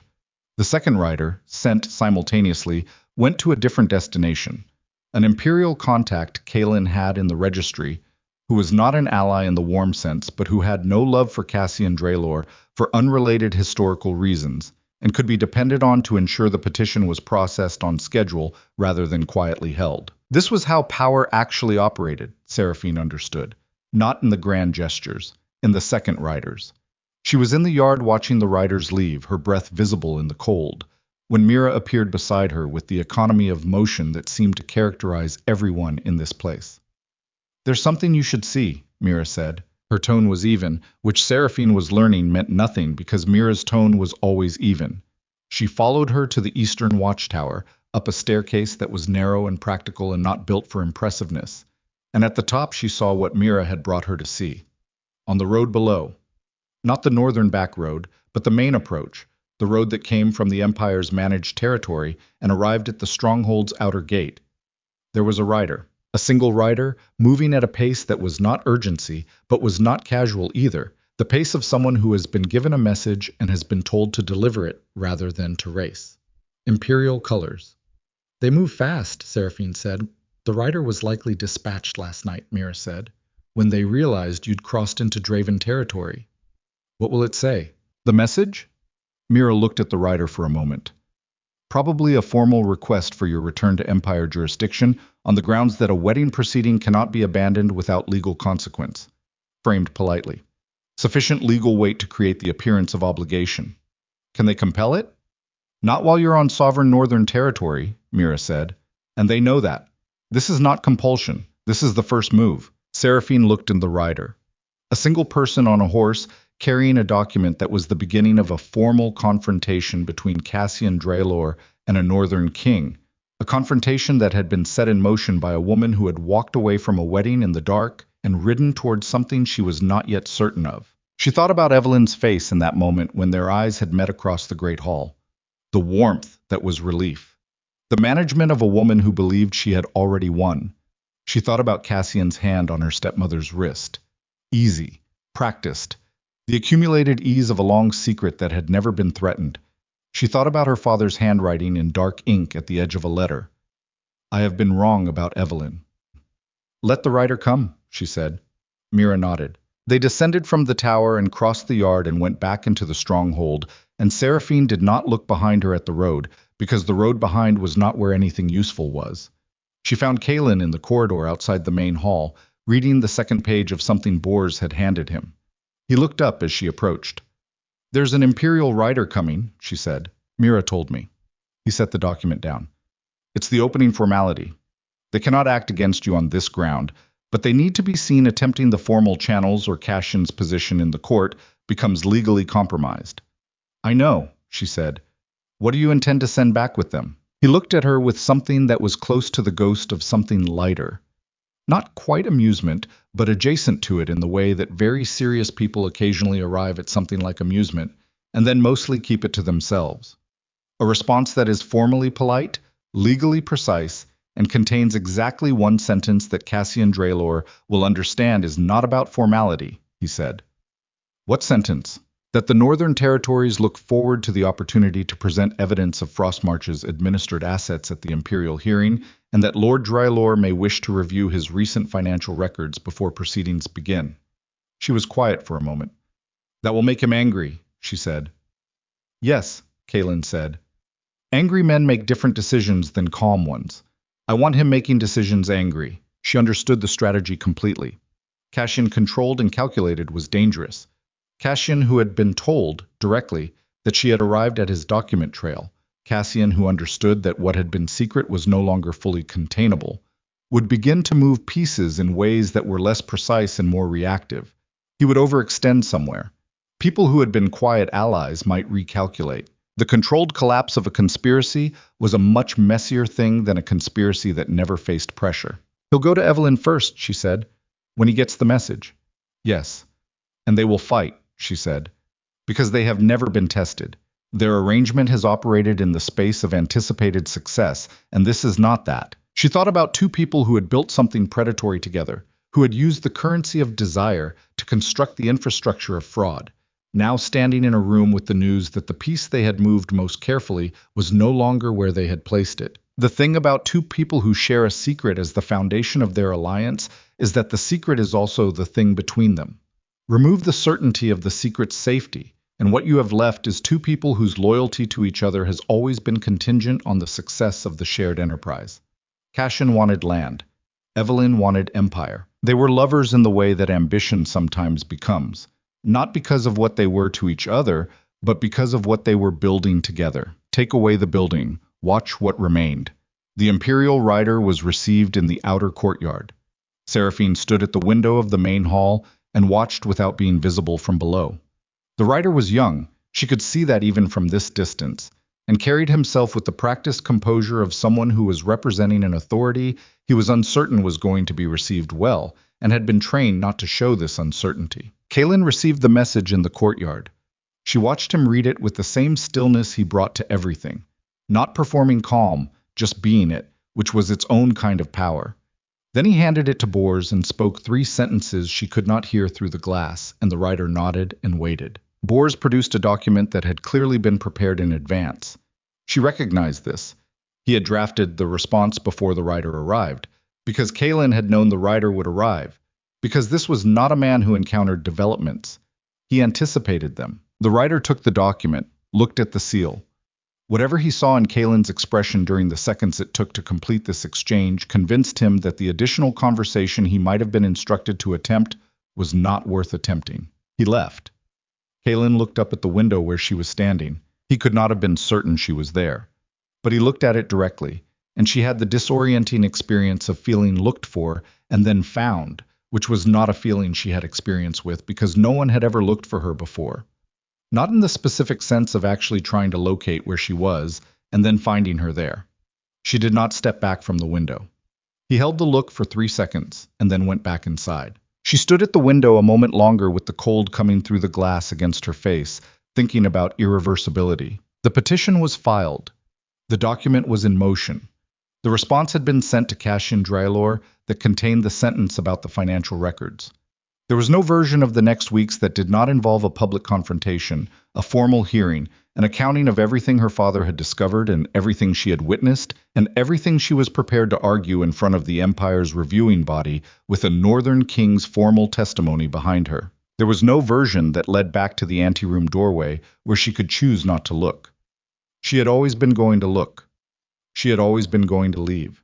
She had always been going to end up in some room like this one, with documents and cold glass, and the understanding that the fight she was about to walk into was the only fight available to someone who had decided that the life they had been assigned was not the one they were willing to live inside. This was the thing that Cassian and Evelyn had never understood about her. The thing no one had understood. Not the solicitors, not the ministers, not any of the lords who had looked at her carefully set chin and seen compliance. She was not still because she was passive. She was still because she was waiting, and now she was done waiting. She turned from the window and went to find Kalen, because there was work to do, and beyond the work there was a hearing to prepare for. And beyond the hearing there was Frostmarch, the territory that had been her family's for 3 generations, that had been quietly stolen piece by piece while she sat at ceremony tables learning the correct angle for her chin. And she was going to get it back. Not for legacy, not for the name, because it was hers. And no one who had taken it had once, in 2 years of careful planning, asked themselves the question that turned out to be the only one that mattered. What does she intend to do about it? She was 4 steps down the corridor when Mira appeared from a side passage with an expression that had broken from its usual evenness for the first time. Message came through the border relay, Mira said. The fast relay, not the regular post. Seraphine stopped. The fast relay was for things that could not wait. From where? From inside the Empire, Mira said. From a name I don't recognize, a physician. Seraphine went very still. What does it say? Mira held out the message. The handwriting was unfamiliar, rushed, the handwriting of someone who had made a decision quickly and was acting on it before they could reconsider. She read it. The room did not change. The corridor was the same cold stone. The fire at the end of it was the same low burning. What changed was everything else. The physician had attended Alaric Valor during his final months. He had been dismissed 3 weeks before Alaric's death and replaced by a physician recommended through Evelyn's contacts. He had not said anything at the time because he had not been certain, and uncertainty was not sufficient for an accusation of the kind he was now making, and he had been afraid. He was not afraid anymore. He had kept records. He had kept them because something in the clinical picture had not been consistent with the diagnosis being publicly maintained, and he had kept records the way physicians keep things they do not know what to do with yet. Quietly, completely, in case they became relevant. They were relevant now, because Alaric Valor had not died of natural illness. He had been poisoned, slowly, over months, with something that mimicked the progression of a respiratory illness common in men of his age in the Empire's colder northern estates. Something that required access and patience and knowledge of what would be examined after death, and what would not. Something that only someone inside the household could have administered. Seraphine read the message twice. Her hands were steady. This was not a choice. Steadiness was simply where she was. Some floor she had arrived at in the past 36 hours that was below the level at which hands shook. Her father had not suspected Evelyn. Her father had known. He had known, and he had been too ill by then to stop what was already happening to him, and he had done the only things he could still do from where he was. He had written the letter, he had sent the document north, and he had trusted that his daughter would find both of them. She folded the message. She looked at Mira. "Get Kaylin," she said. Her voice was very quiet and very certain, the voice of someone who has moved from fighting for inheritance to something that had no polite imperial word for it. The word for what you call it, when you intend to make sure that the people who killed your father face every consequence available to you in every jurisdiction that will hear the case. "Now," she said. Mira went. Seraphine stood alone in the corridor with her father's murder in her hands, and the cold coming through the stone walls, and the absolute clarity of someone who has just found out that the thing they were already fighting for was also the beginning of something much, much larger. She had arrived at Draven territory with a letter and 3 documents and the account of an affair in a candlelit room. She was now holding evidence of a death. And somewhere south of here, 2 people who believed they had won were about to learn what it cost to underestimate a woman who had been taught, by the man they had killed, how to read a board. Kaylin read the physician's message standing in the corridor where Mira had found him, and he read it the way he read everything that mattered, completely, without movement, without the facial performance that most men substituted for actual processing.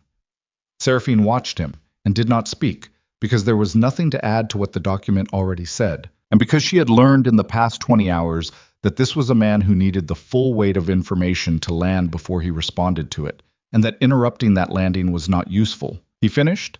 He lowered the paper. "How long ago was this sent?" he asked. "The relay timestamp says yesterday evening," Mira said. "Fast relay, single rider, changed horses twice. Whoever sent it wanted it here before anything else arrived." "Before Cassian could reach him," Seraphine said. Kaylin looked at her. "Yes," he said. "That is the read." The physician, whose name was Aldrich Voss, had been dismissed from the Valor household 3 weeks before Alaric's death.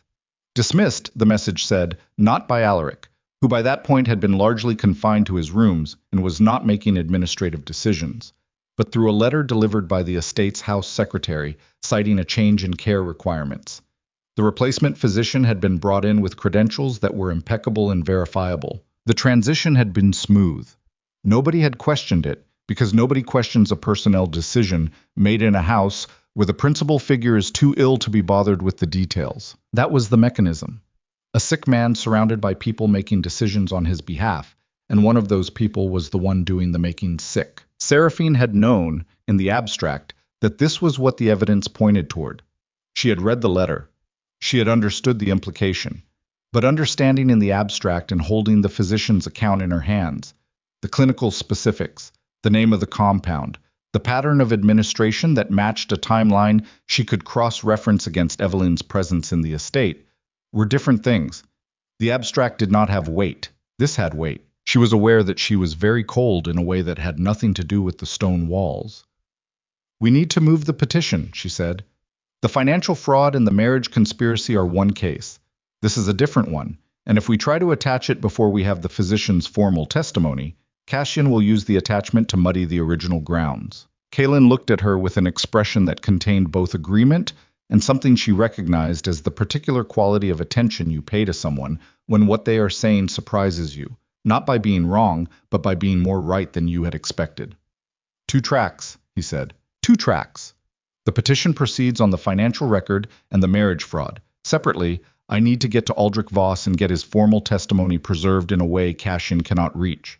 That testimony needs to be in front of an imperial physician reviewer, not just the hearing panel, because if it goes only through the hearing, Cassian's legal team will challenge the panel's expertise to evaluate medical evidence. Bors, who had appeared from somewhere in the way that Bors seemed to appear whenever decisions were being made, had been listening with the expression of someone calculating the logistics of a plan while it was still being spoken. "Getting to Voss is the problem," Bors said. "He sent this message, which means Cassian's people may already know he sent it. If they can reach him before we do—" "He anticipated that," Seraphine said. "Read the last paragraph." Bors took the message and read. Something shifted in his expression. "He's already left," Bors said. "He's already left," she confirmed. "He sent this from a relay station, not from a fixed address. He's moving."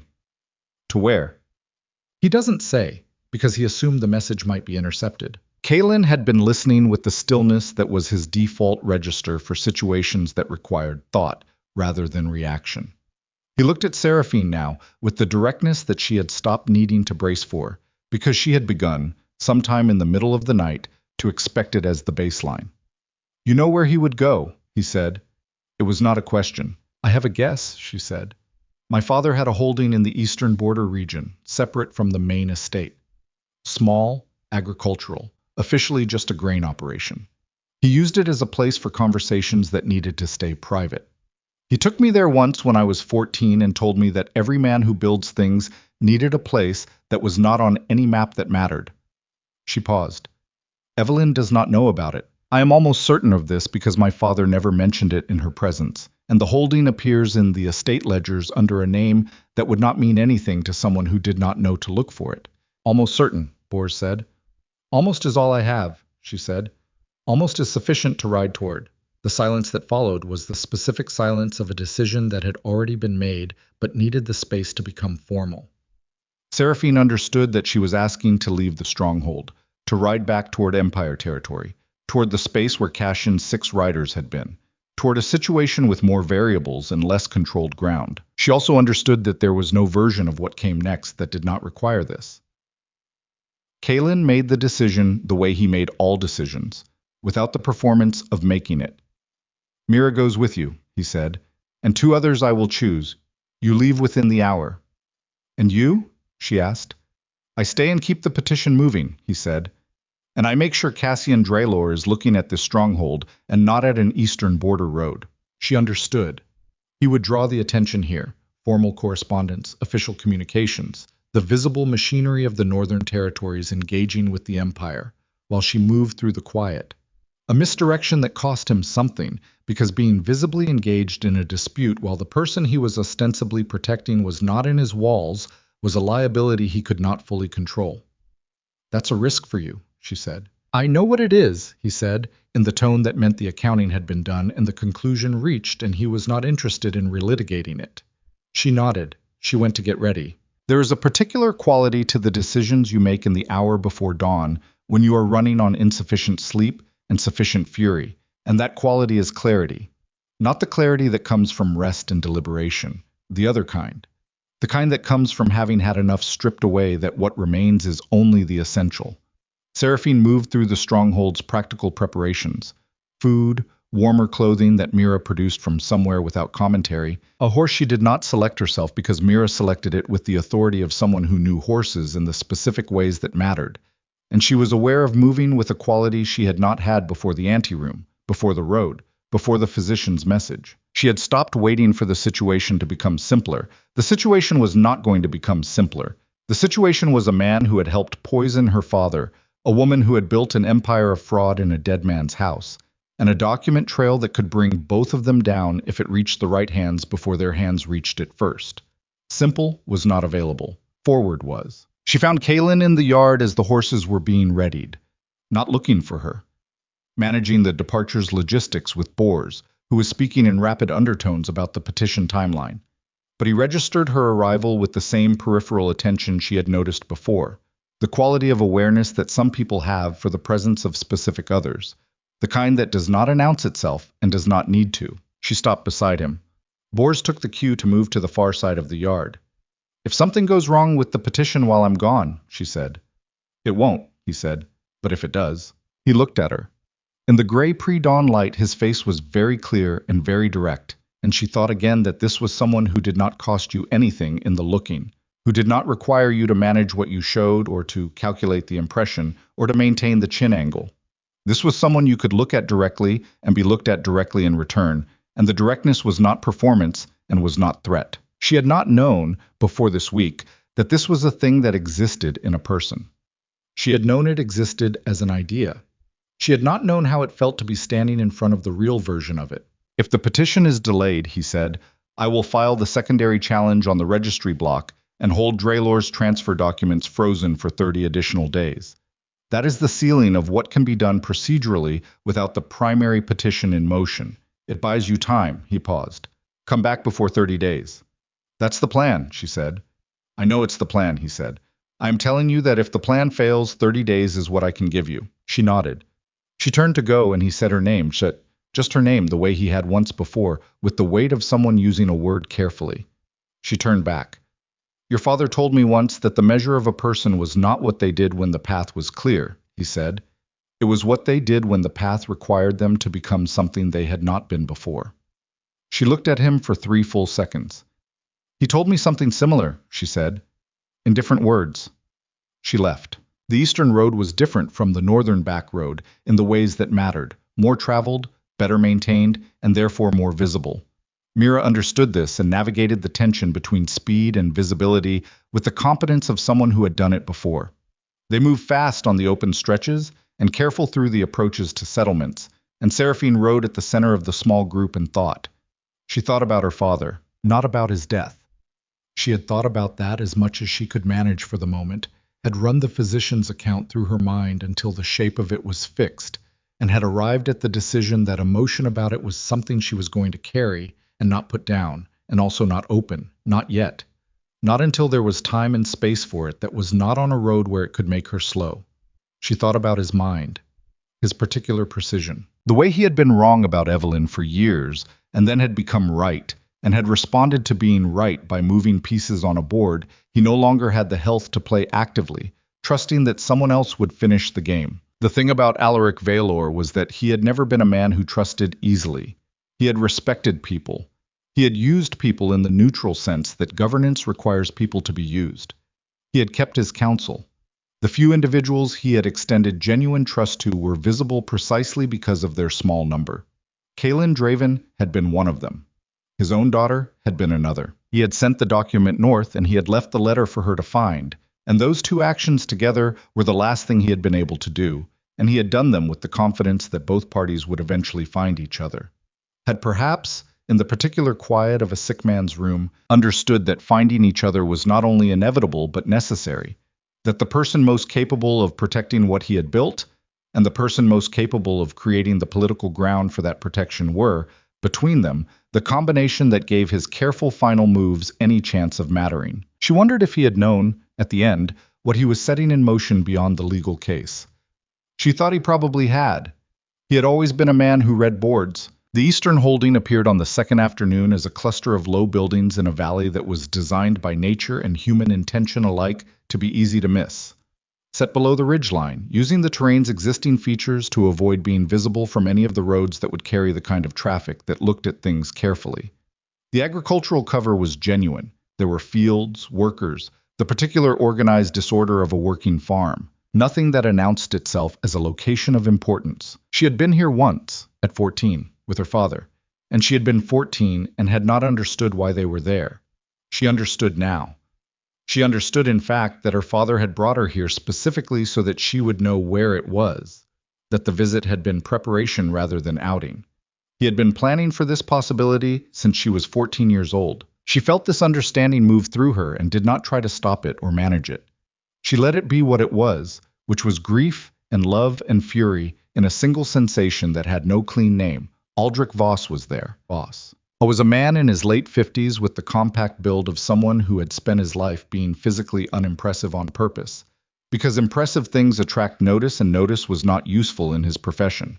A physician who kept difficult records in difficult times needed to be the kind of person whose face you forgot.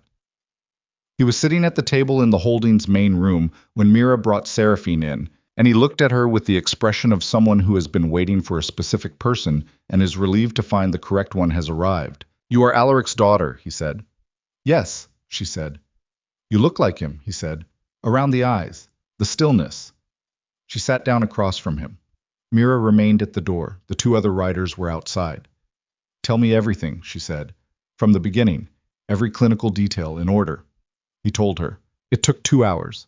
He was precise in the way of someone whose professional training had made precision automatic, dates, dosages, the specific physiological progression that had deviated from what a natural illness produced in ways too subtle to be obvious, without the kind of careful attention he had given it precisely because something had felt wrong from the beginning.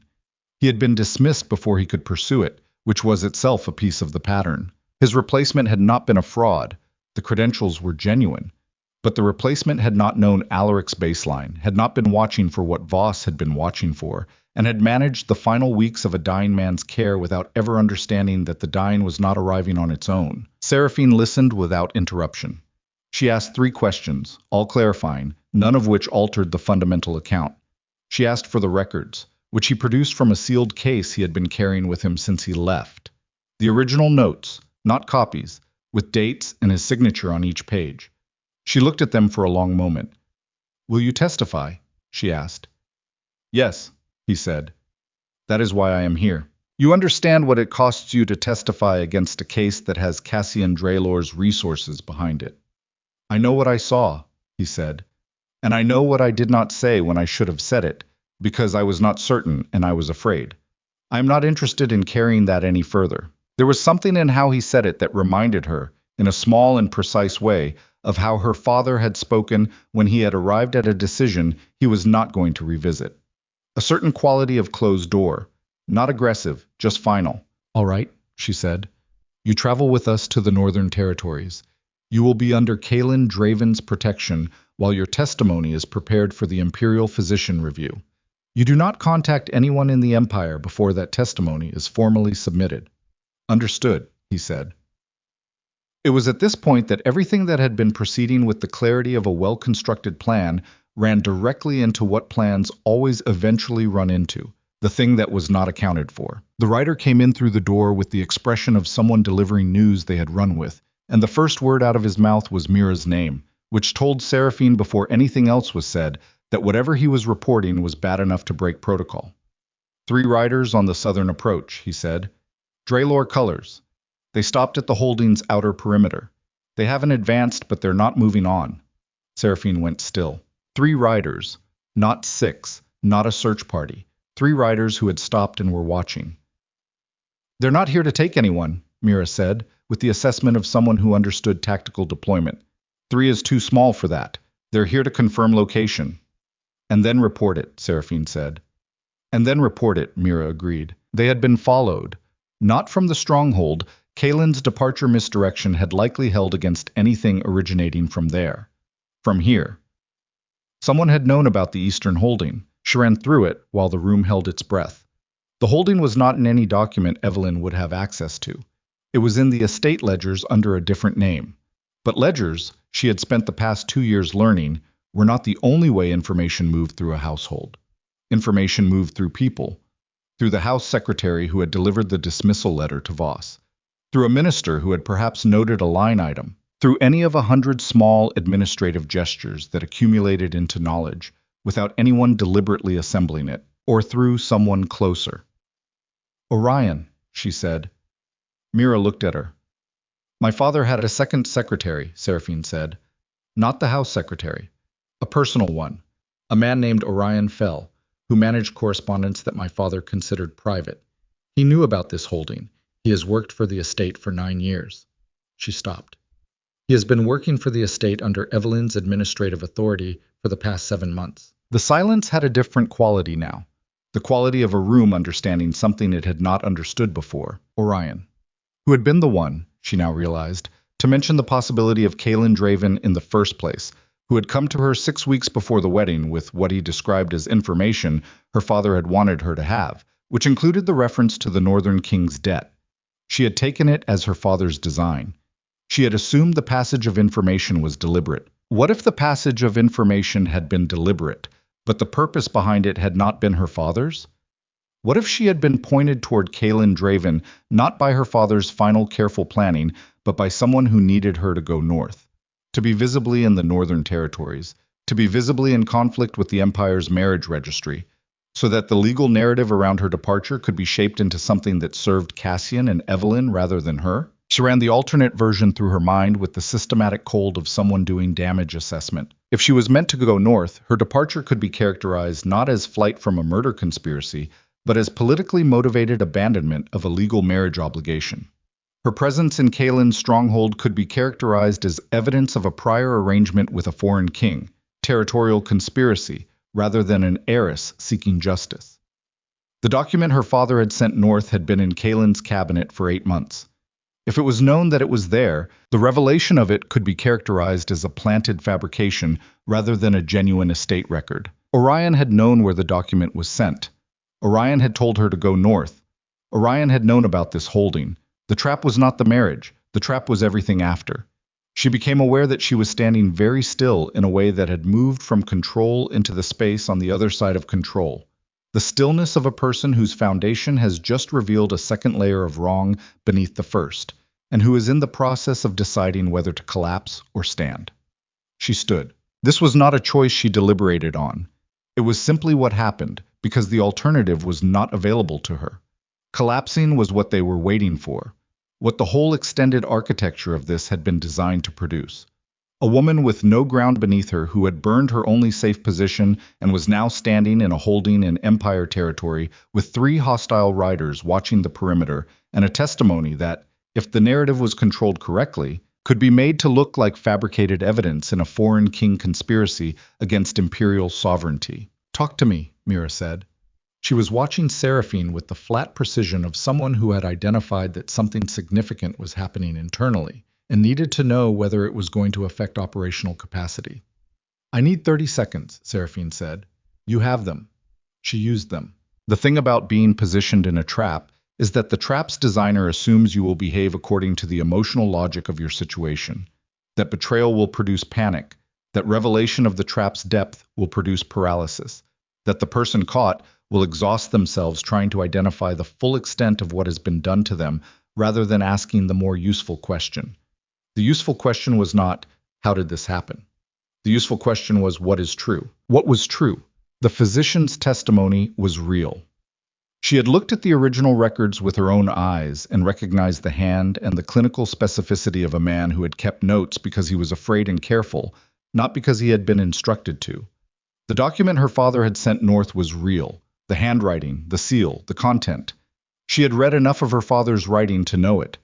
Kalen's testimony of receiving it was real. The financial records were real. The affair was real. She had seen it. What Orion had done, whether he had sent her north because Evelyn instructed him to, whether the plan had been to use her presence in Draven territory as the framing for a counter-narrative, did not change what was true.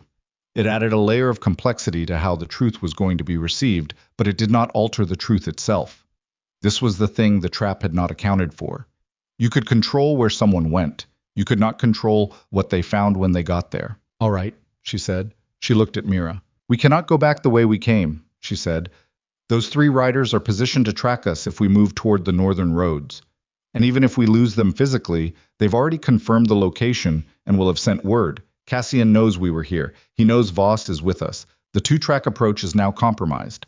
They will file a preemptive challenge to the physician's testimony before it can be formally submitted, on the grounds that a witness traveling under the protection of a foreign national while in conflict with an imperial marriage registry is not a credible independent party." "Can they make that stick?" Mira asked. "Legally, in front of a hearing panel that Cassian's resources have had time to influence? Possibly. Long enough to matter? Yes."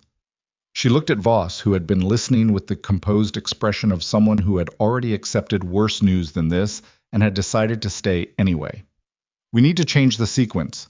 We cannot go north and prepare testimony. We need to get to the Imperial Registry directly. That is the one place in the Empire where Cassian's reach is strongest," Mira said. "I know. He will have people there." "I know that too." "Then why?" "Because it is the one place where what I have in this room cannot be legally intercepted before it becomes part of the official record," Seraphine said. "If I submit the physician's testimony directly to the registry's medical review office, not to the hearing panel, not through Kalen's petition, but as an independent filing under the Imperial Evidence Preservation Statute, it goes on record before any challenge can be lodged against it. The challenge has to come after preservation, and a preserved record requires a formal hearing to contest." She paused. "We do not need to win in the registry today. We need to make the record impossible to erase." Mira looked at her for a long moment. "That statute requires the filing to be made in person," she said, "by a party with standing. You are currently a party who left an imperial marriage ceremony and is residing in a foreign king's territory." "I have standing as a named party in the petition Kalen filed this morning," Seraphine said. The petition creates standing. Boers built it to create standing. I am an imperial citizen filing an evidence preservation request under a statute that predates the current registry's authority. They cannot refuse the filing. They can make it difficult, but they cannot refuse it. She watched Mira run the legal structure and find it sound. The registry is 4 days from here, Mira said.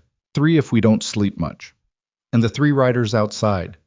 We go through the northern edge of the property. There is a road my father used that is not on the regional maps because he kept it off them. It comes out 6 miles east of here and connects to the merchant transit road. They won't know it exists. Voss looked at her. Your father told you about that road too? He asked. He told me a lot of things I did not understand at the time, she said. I understand all of them now. She stood, and the movement was the movement of someone who has finished deciding, not confidence in the performative sense. This was not a moment for performance. This was the weight of a woman who had discovered that the depth of the betrayal around her was larger than she had measured, and who had looked at that depth and chosen, with the full clarity of what it would cost her, to keep going. There is a particular transformation that happens to a person when they discover they have been positioned not just as a target, but as an instrument. When they understand that the people who were working against them had been sophisticated enough to try to make their own survival into the mechanism of their destruction. It is a different knowledge than simple betrayal.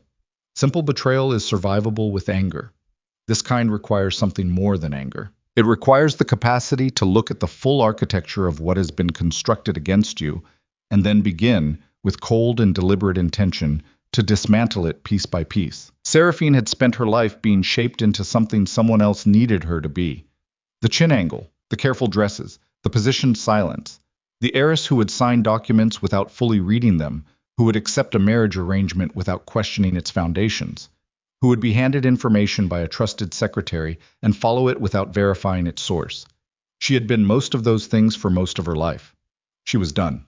Not angry done, though the anger was there, real and cold and precise as a blade.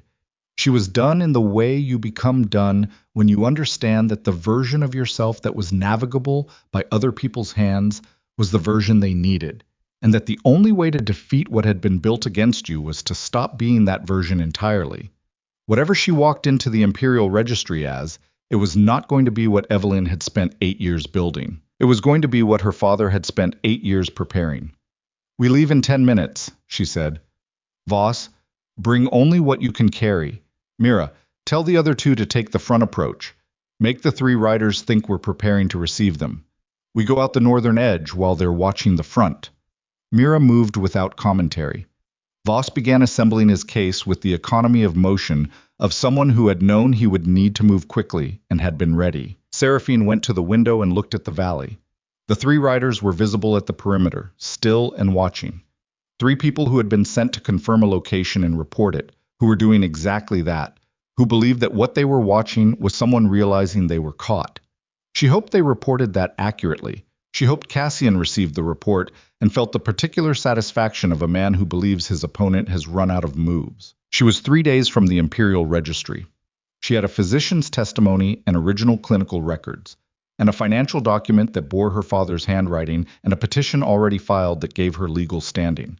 She had information about Orion that was painful and necessary and would need to be used at the correct moment, not immediately, because the value of knowing someone has betrayed you is in not revealing the knowledge prematurely. She had her father's voice in her head, steady and precise. Control what the room is paying attention to. She turned from the window. She was going to walk into the Imperial Registry and file a document that could not be unfiled, and she was going to do it before Cassian Draylor understood that the trap he had constructed had taught her exactly how to dismantle it. "Let's go," she said. Mira opened the back door. They walked out into the cold, and behind them the 3 riders watched the front of the building and saw nothing move. And by the time they understood that the watching had been the misdirection, Seraphine Valor was already half a mile away on a road that was not on any map that mattered, going to finish what her father had started. The merchant transit road was exactly what the name promised, and nothing more. A hard-packed stretch of frozen earth that had been made practical by generations of commercial use and had no interest in being anything else. No gateposts, no imperial markers. The kind of road that existed because trade required it to exist and had been maintained accordingly. Adequately, without pride. Seraphine rode at the center of the group and did not speak. Because speaking required attention, she was not able to spare. She was running calculations. 3 days to the Imperial Registry. Potentially less if they pushed the horses and accepted the cost of arriving worn. Cassian would have received the location report from his 3 riders by now. She put it at 6 hours behind her, maybe 8 if the relay was slow, and relay was never slow when the message was the kind that carried consequences for the carrier if delayed. He would know she was moving. He would not yet know she was moving toward the registry rather than back to Kaelin's stronghold, because the registry was the unexpected direction. It was toward the Empire's center of power rather than away from it, which was not the move a woman in her position was supposed to make. This was the value of doing the thing that was not supposed to happen. Power structures are prediction machines. They operate on the assumption that people under pressure will behave according to legible patterns, flee toward safety, consolidate resources, retreat to defensible ground. Evelyn and Cassian had built their counter-strategy around a version of Seraphine that followed those patterns. The heiress who, when cornered, would run toward the most obvious protection available and could then be characterized as having done so. The Northern Territory Refuge had been, in their planning, the end of her relevance as an active threat. They had not planned for a woman who understood their plan well enough to make it irrelevant. That clarity kept her moving. On the second day, Voss rode beside her for a stretch of road that was open enough to allow it, and he did not speak for the first quarter hour, which she appreciated. He was not a man who filled silence with noise, which was a quality she had come to value since leaving the estate, where every silence had been managed, every pause in conversation carrying the weight of what was not being said. How much of this did he plan? Voss asked finally. He did not need to specify who. More than I knew, she said. Possibly more than he knew he was planning. He was not the kind of man who sat down and designed a strategy. He was the kind of man who made correct decisions incrementally, and they accumulated into something that looked from outside like a strategy. I was afraid for you, Voss said. In those last months. He did not say it in words I could directly quote, but it was in the clinical picture. The way a man presents differently when he is afraid for someone outside the room than when he is afraid for himself. She looked at the road ahead. I know, she said. He never showed you that, Voss said. It was not a question. No, she said.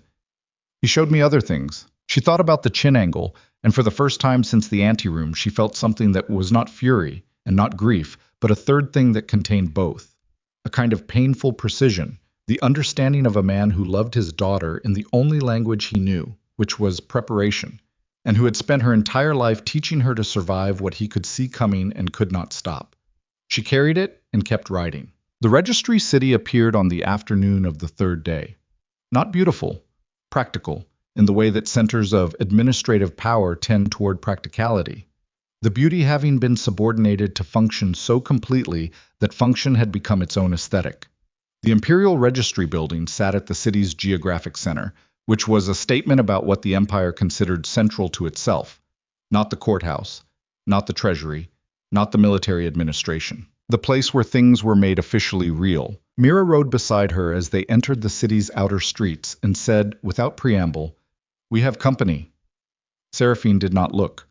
Looking would confirm that she had noticed. "How many?" she asked. "2. They've been behind us since the Eastern Junction, not the same horses from the holding, fresh ones. They picked us up somewhere on the transit road." "Cassians?" "The colors are wrong, but the positioning is right," Mira said. "Someone who was told to watch the transit road and follow anything that looked like our group." "They know where we're going," Seraphine said. "If they don't, they will in approximately 10 minutes. Which meant Cassian would know she was at the registry before she had finished filing, and what happened after that would be determined by how fast his people in the registry could move versus how fast she could complete the filing. This was the calculation that mattered now. Not the legal argument, the clock. She looked at Voss. "Can you walk into a formal office and present your testimony calmly in front of people who may attempt to interrupt you?" she asked. "I have been a physician for 30 years, he said. "I have delivered worse news in harder rooms." "All right," she said. She looked at Mira. "I need you to slow the 2 behind us without making contact. Buy me 40 minutes in the registry." Mira's expression did not change, but something behind it sharpened. 40 minutes, she said. "That is what the filing requires," Seraphine said. 40 minutes and a registry clerk who does their job correctly. "And if the clerk has been reached already?" "Then I find a different clerk," Seraphine said. There are 9 clerk stations in the medical review office. I know this because I spent 2 months reading imperial administrative statutes in my father's library, while everyone assumed I was learning embroidery. Mira made the sound of someone revising their estimate. They split at the registry's outer plaza. Mira and one rider went north through the adjacent streets. Seraphine dismounted with Voss and walked up the registry steps at the pace of people with legitimate business, which was the pace she needed to maintain until legitimate business had been completed. The registry interior was cold in the institutional way, high ceilings designed to convey authority, rather than to retain heat, marble floors that announced every footstep, whether the announcement was desired or not. Clerks behind long counters, with the practiced near blankness of people who processed the empire's business and had long since stopped finding any of it remarkable. She walked to the medical review office, which was separated from the main registry hall by a set of doors with the relevant statute numbers engraved above them. The clerk at the nearest station was a woman in her 40s who looked up with the neutral assessment of someone deciding whether the person in front of them was going to be simple or complicated. Evidence preservation filing, Seraphine said. Under Statute 47, subsection 3, independent party submission. The clerk looked at her. The look lasted 1 second longer than standard procedure required, which told Seraphine something had been communicated to this clerk recently that had adjusted how she was supposed to respond to certain kinds of requests. That office is currently processing a scheduled review, the clerk said. You'll need to wait. The statute requires that an independent filing be processed within 30 minutes of presentation, Seraphine said, regardless of other scheduled business. That is the statute's language, not my preference. The senior clerk will need to... Then please get the senior clerk immediately, Seraphine said, because the 30-minute clock begins at presentation, and I have presented. The woman looked at her for another beat. Then she stood and went through a door at the back of the office.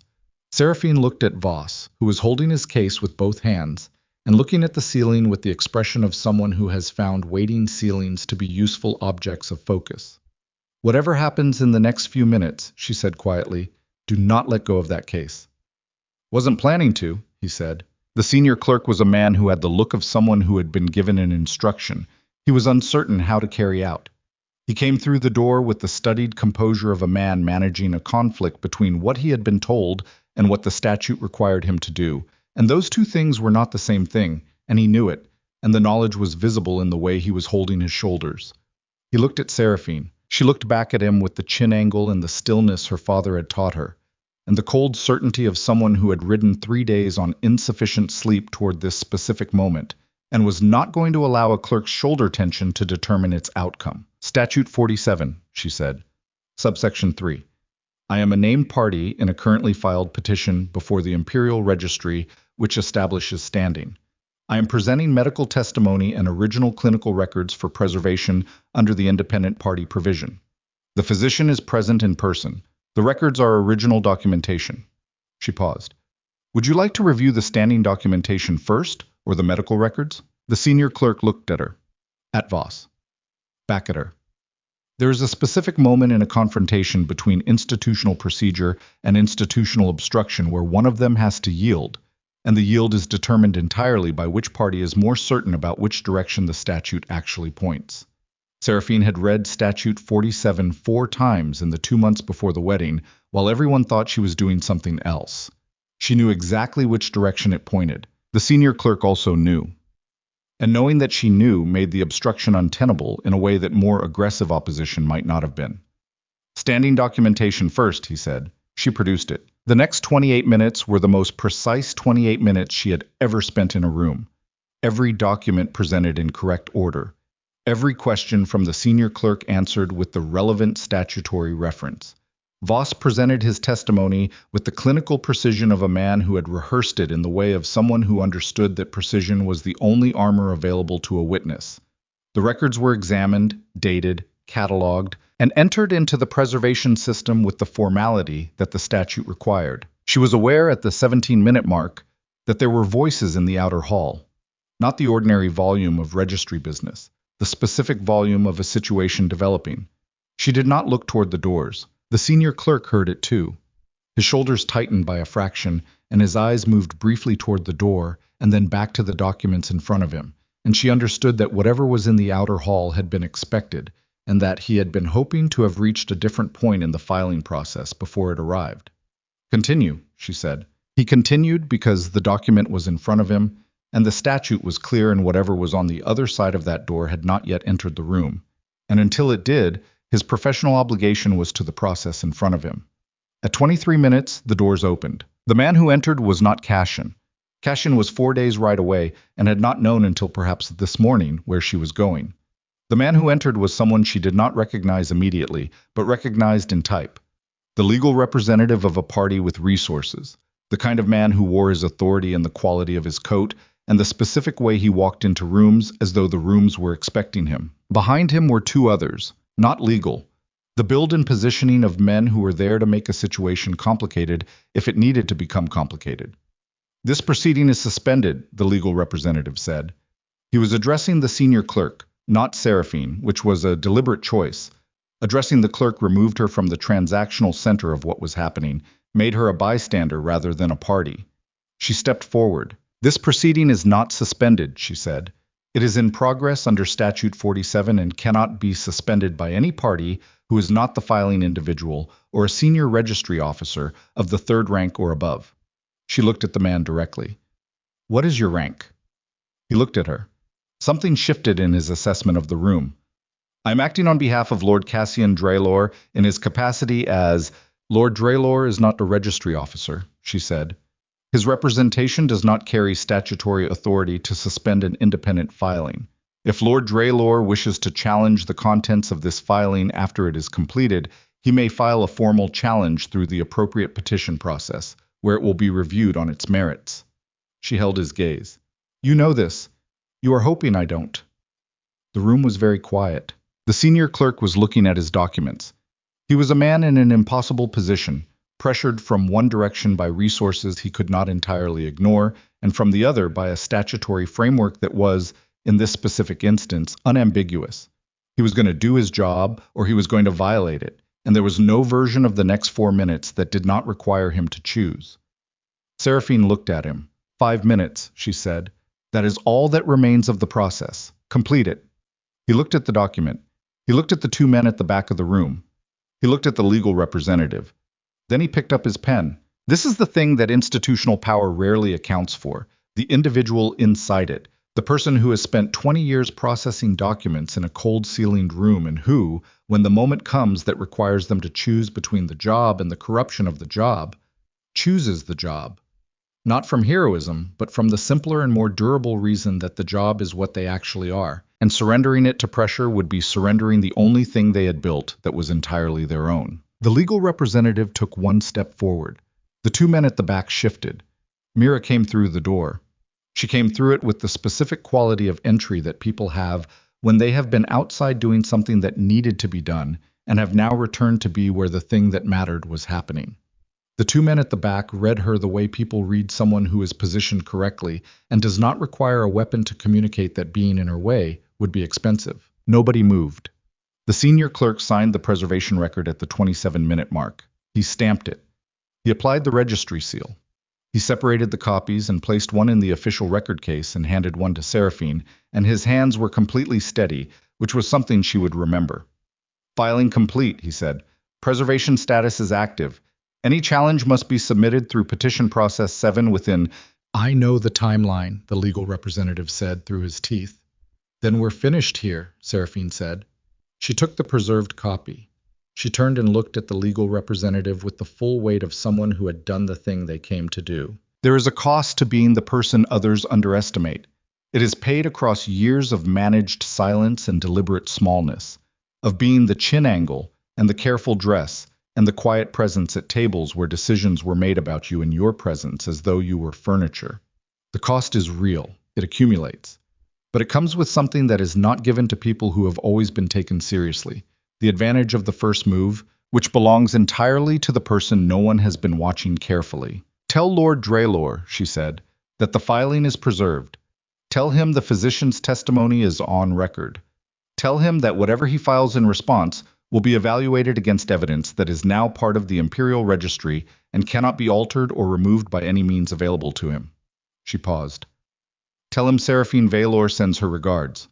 She walked out. Mira fell in beside her in the outer hall, matching her pace without discussion. Voss was 3 steps behind. The 2 other riders were at the registry's outer doors, having positioned themselves there at some point during the previous 20 minutes. She walked down the registry steps into the cold air of the plaza and kept walking, because stopping now would be the wrong rhythm, and she needed to maintain the pace that had gotten her this far. Her hands were shaking, not during, not in the room, not at the counter, not while she was looking at a legal representative who had 2 men at his back and resources she could not fully measure. Not then. Now.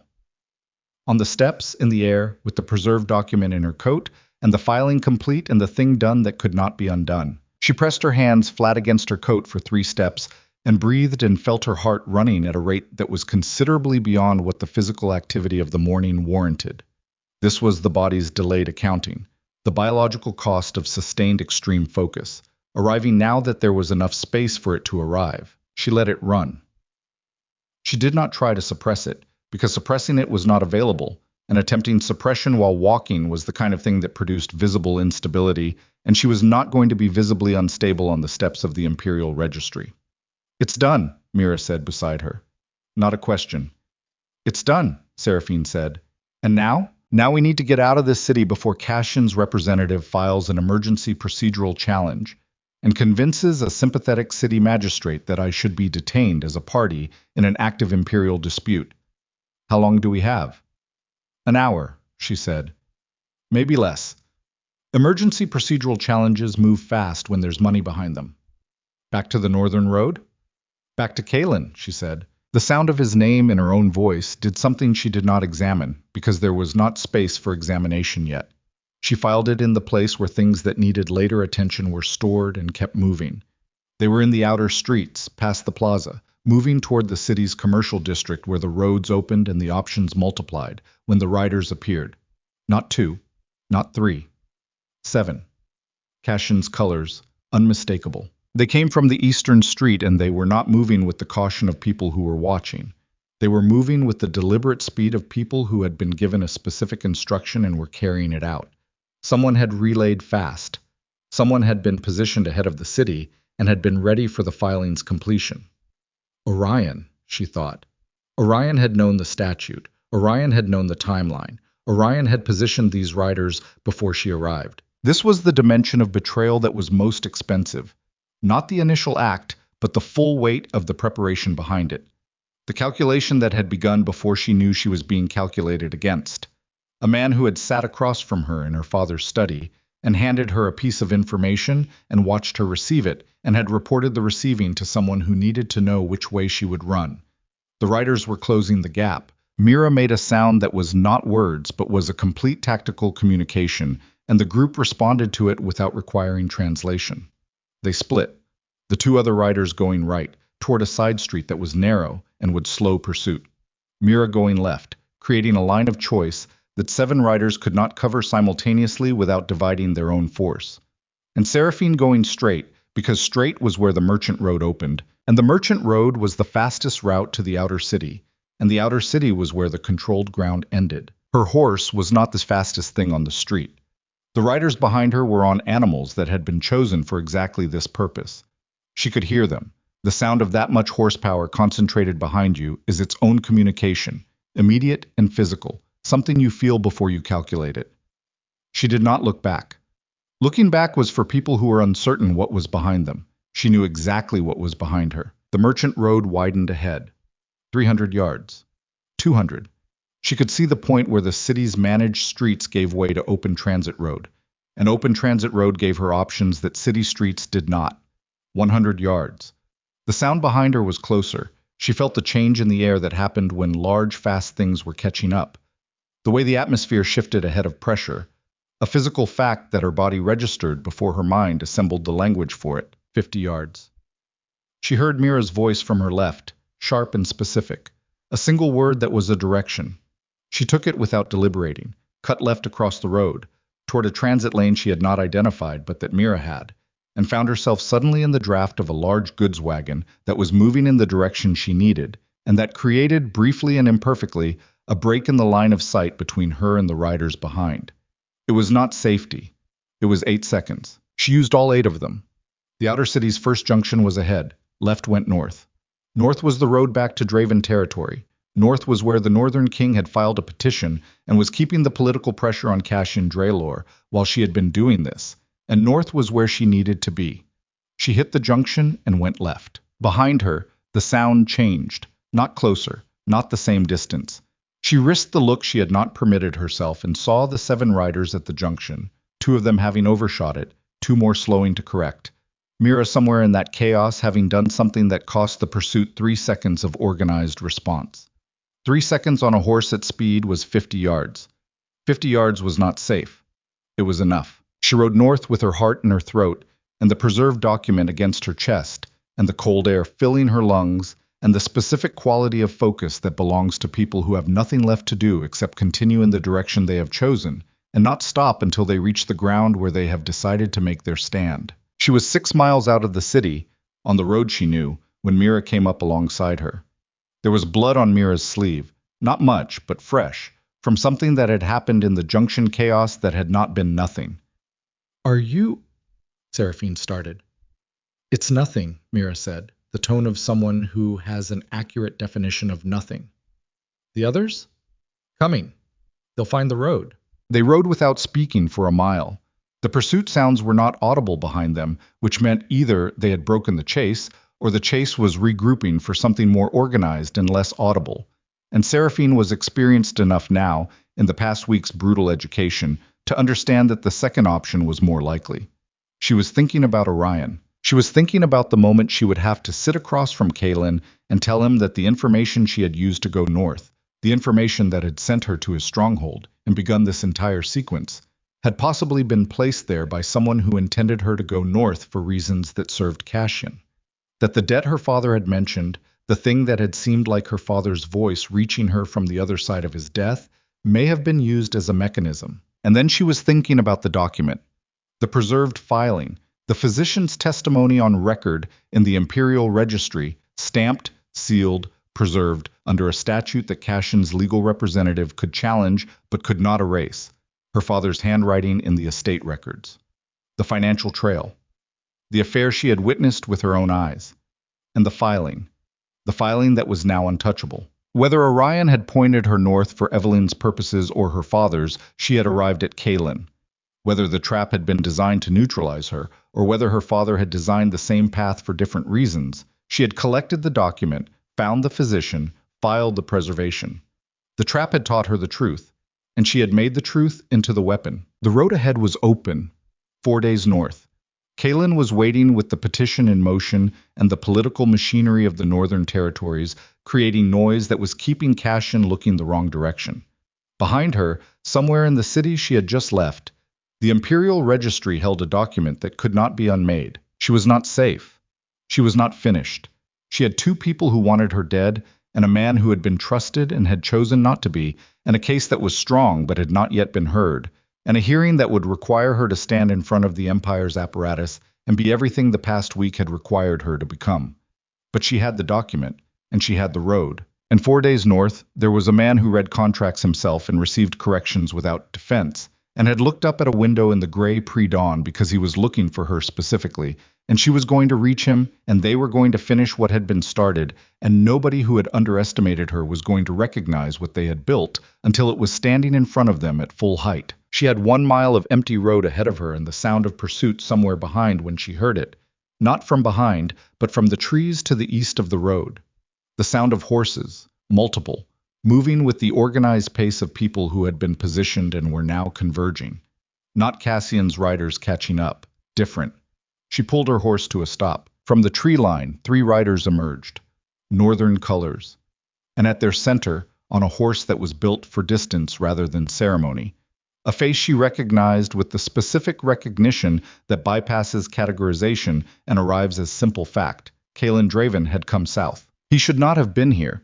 His position was the stronghold, the petition, the political pressure, the controlled distance that gave the Northern Territories deniability if any part of this went wrong. His being here meant he had left that controlled distance. It meant he had ridden hard and fast toward a city where imperial law applied and Northern sovereignty did not, where his presence could be characterized as foreign interference in imperial proceedings at the highest and most actionable level. He looked at her and she looked at him, and neither of them spoke for 2 full seconds. Then the sound of the pursuit reached the road behind her, still distant but audible, organized, the sound of 7 riders who had regrouped and were now moving with the particular determination of people who had been given an objective and been told not to return without it. Kalen's expression did not change. His eyes moved to the sound, calculated it, moved back to her. "The filing?" he said. "Complete," she said. "Preserved, on record." Something moved in his face. Not relief, something more deliberate than relief. The expression of someone who has committed to a course of action and has just received the confirmation that the action was worth the commitment. "Then we ride," he said. "You being here changes everything," she said. "If they see you on Imperial Road—" "I know what it changes," he said. "Kalen," his name again, in the specific weight she had started to give it without deciding to. "You had protection, you had distance.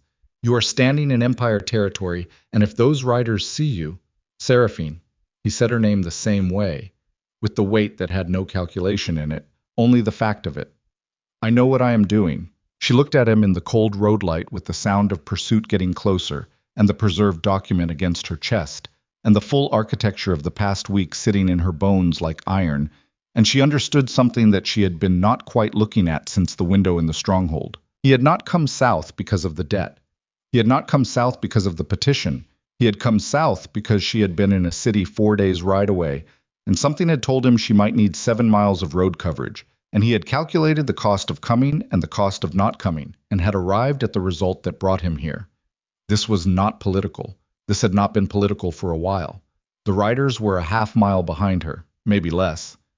"Then we ride," she said. He moved his horse alongside hers. His riders flanked them. Mira came up on the other side, reading the geometry of the group with the automatic assessment of someone who understood exactly what this configuration now meant. A northern king on Imperial Road, riding hard, with the daughter of a dead man and a preserved document that was going to determine whether justice reached 2 people who had believed they were unreachable. 7 riders behind them, 6 in front. An empire ahead that did not yet know what was coming. She pressed her heels in. They ran. They rode through the night. Not because the night was safe, it was not, but because the dark was the one resource available to them that Cassian's riders did not have in greater supply. Darkness equalized speed. It removed the advantage of numbers. It turned a pursuit into a probability problem rather than a certainty, and probability problems could be navigated by people who understood the terrain and could not be solved by people who did not. Kalen understood the terrain. He had ridden this road in the opposite direction 3 days ago, which meant he had it in his body the way you carry roads that matter. Not as a map, but as a sequence of physical facts, the places where the ground changed and the places where the trees gave cover, and the places where the road's curve made you briefly invisible to anything more than 200 yards behind. Seraphine rode beside him because the road was wide enough, and because separating made no sense at this point, and because she had arrived, somewhere in the second hour of riding in the dark, at the understanding that she was done with the careful management of distance between herself and the things that mattered to her. That particular management had been trained into her over years as a survival strategy, and it had served its purpose, and its purpose was over. They did not speak for a long time. Speaking required something beyond basic function, and basic function was what the night demanded. She was aware of him beside her as a physical fact. The way you are aware of things that are necessary, not romantically, not strategically, just as a fact of the landscape that had become part of how she was orienting herself through the dark. Around the 3rd hour, she heard the pursuit drop back. Not stop. Cassian's riders were professionals, and professionals did not stop. But the sound reorganized itself from active chase to maintain tracking, which was a different posture, a posture that said we know the direction and we will be there when the situation consolidates, rather than we intend to catch you tonight. It was not comfort, it was information. She took the information and adjusted accordingly. By dawn, they were 40 miles north of the city, on the road that crossed into territories where Cassian's administrative reach thinned and the political geography became more complex. Not safety. A different quality of danger, which was preferable to the previous quality because she knew how to read it. Kalen called a stop at a way station that was empty at this hour. A traveler's structure, minimal, maintained by transit authority. The kind of place that existed to prevent people from dying of exposure and had no other ambitions. They watered the horses and ate something that was practical rather than satisfying and stood in the gray morning light and assessed each other the way people assess each other after a sustained difficult thing that has been survived. He had a cut on his jaw that she had not seen in the dark. Not deep, not recent. It had already begun to close. Something from the road, a branch at speed, or something in the junction chaos she had not been present for. His coat was dirty from hard riding. His eyes were clear, which told her he had done this before. Sustained urgency through a night, and arrived at the morning without the specific hollowness that came from people who were not built for it. She was aware that she looked considerably less composed than he did, and had stopped caring about this, somewhere around the second hour of riding. You left the stronghold, she said. Not an accusation, an observation that required an explanation she had not yet been given. Yes, he said. The petition? Bors is managing the petition, he said. Bors has managed difficult things without my direct presence before. Kalin. She said his name with the weight that it had accumulated, which was now considerable. You put the Northern Territory's political position at risk by being on that road in Empire jurisdiction. If Cassian files a foreign interference claim, he can file it, Kalin said. A foreign interference claim requires evidence of interference with imperial proceedings. I was on a transit road. You filed the preservation independently. The petition was filed before I left. There is no procedural connection between my presence on that road and any imperial proceeding that a competent legal argument cannot answer. She looked at him. You prepared that defense before you rode south, she said. Bors prepared it, he said. I told him what I was doing, and he told me the defense, and then he told me I was making a decision that had personal rather than strategic foundations, and that he would not recommend it. And you came anyway. And I came anyway, he said. The morning light was doing what morning light did, making things more visible than they had been, not always to comfort. She looked at him in it and arrived at the question she had been carrying since the junction. Why? She asked. The real version of the question, not the political one. He looked at her for a moment that was long enough to be deliberate. Because your father spent 11 years describing you to me, he said. And in none of those descriptions was there a version where you were on an imperial road in the dark with 7 riders behind you and no one who would arrive before they did. She was quiet. And because, he continued, with the directness that was simply his mode and that she had stopped needing to brace for, I have spent 11 years making decisions on the basis of what was strategically sound and politically defensible, and I have arrived at the conclusion that a life conducted entirely on those terms is a diminished one. Your father understood this. He made decisions that were not strategically sound sometimes. He made them because they were right. He told me once that the difference between a ruler and a king was exactly that a ruler calculated and a king chose, and the choosing was what made the difference matter. She felt that land in the way things land when they have been waiting for a surface to arrive at. He said that to me too, she said, in different words. He said it in different words to everyone, Kalin said, but he meant the same thing every time. A silence. Not empty. The full kind. The kind that contains things that do not need to be said because they have been understood. She looked at the road north. We have 4 days to the stronghold, she said, and somewhere behind us, a legal representative filing challenges that Bors is going to have to answer, and 7 riders who are tracking our direction, and an imperial hearing that is going to happen whether we are ready for it or not. Yes, he said. So we keep going. We keep going, he agreed. They rode.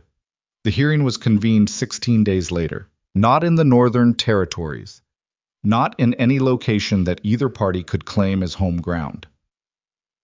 The imperial procedure for contested succession hearings required a neutral administrative seat, which in this case meant a city called Varenmore, 6 days' ride from Cassian's primary holdings, and 8 from the northern stronghold, a place that had been chosen by the registry's senior administrator precisely because it was inconvenient for everyone, which was the procedural definition of neutral. Seraphine had spent the 16 days preparing in the way she had been preparing her whole life without knowing it was preparation, reading everything, asking the questions other people did not think to ask, running arguments and counter-arguments until she could feel the weak points in her own case the way you feel a loose stone underfoot. Bors had been present for most of it. Kaylin had been present for all of it, not directing but available, which was the form of support she had found she needed and could not have predicted needing until it was present. Aldrich Voss had spent the 16 days writing. His formal testimony for the Imperial Physician Review ran 47 pages. It was the most precise document Seraphine had ever read, and she had read documents with professional precision for 2 years, every clinical observation dated and cross-referenced. The pharmaceutical analysis that identified the compound and its administration pattern, the timeline that mapped against Evelyn's presence in the household, with the merciless accuracy of a man who had kept records because something had felt wrong and had turned out to be more wrong than even his concern had reached. The physician review panel received it on the 3rd day before the hearing and did not reject it. This was the moment Cassian understood what he was facing. She was not present when he received the news, but she understood it from the behavior of his legal team in the 2 days that followed. The frantic procedural filings, the character challenges against Voss that were technically correct in form and completely inadequate in substance, the attempt to introduce counter-testimony from the physician who had replaced Voss that fell apart when that physician's financial relationship with an entity in Cassian's commercial network was entered into the record by Bors, with the quiet precision of a man who had been building this particular piece of the case for 2 weeks. Evelyn sent no communication. This told Seraphine more than communication would have. Evelyn was silent because she was recalculating, and Evelyn recalculating was a version of Evelyn that she had never seen before, which meant she did not know yet what it would produce. She found out on the hearing's 2nd day. The hearing itself was a formal chamber proceeding with a panel of 5 imperial reviewers, none of whom had existing relationships with either party, a neutrality that had been negotiated over 4 days of preliminary motions with the specific tedium of legal process at the highest level. Seraphine sat at the party table with Bors on one side and her father's documents in a case in front of her. Across the chamber, Cassian Drylor sat with his legal team. She had not seen him since the wedding night. He looked like a man who had been confident for a long time and was discovering that confidence was not the same thing as being right, and that the gap between those two things was where everything he had built was currently standing. He was still dressed as a lord. The quality of his clothes was impeccable, which was a decision about optics that she understood, and that had stopped working the moment the physician review panel's acceptance of Voss's testimony was read into the official record. Good clothes communicate power. They communicate nothing useful when the record already contains what the record now contained. He looked at her once, at the start of the 2nd day. She looked back. There is a particular kind of exchange that happens between two people when one of them has done something to the other that cannot be taken back and they are meeting in the aftermath. It is not hatred. Hatred is too active, requires too much investment in the other person's existence. It is something colder and more complete. It is the look of someone who has been reduced in your understanding from a human being capable of genuine relationship to a mechanism that performed the appearance of one while serving entirely different purposes, and your only feeling about the mechanism is the accurate one, that it is broken and should be removed from operation. She gave him 3 seconds of that look and returned to the documents. On the 3rd day, Evelyn was called. She entered the chamber with the same quality of entrance she had always had, the bearing that was not arrogance, but was absolutely certain of its own effect. She wore gray, which Seraphine recognized as a deliberate choice, not the colors of the Valor estate, not anything that announced allegiance.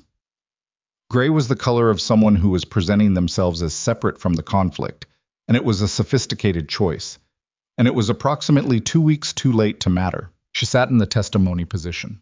She looked at the panel. She did not look at Seraphine. The panel's senior reviewer asked the first question. What followed was 40 minutes of testimony that Seraphine would, in later years, describe to people who asked about it as the most instructive thing she had ever witnessed. Not because of what Evelyn said. Much of what she said was precisely constructed, legally careful, and technically accurate in the narrow sense of things that are not lies because they are not complete enough to be lies.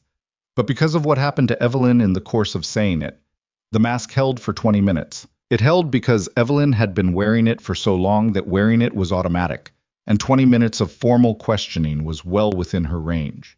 She answered with the warmth that was architecture, the precision that was performance, the particular quality of apparent candor that had convinced a great many people over a great many years that they were receiving the real version of the person in front of them. Then Bors stood. I was not a dramatic man. He did not perform the cross-examination. He simply asked questions in the order that the documents required him to ask them, and attached each question to a specific record, and waited for the answer, and moved to the next one.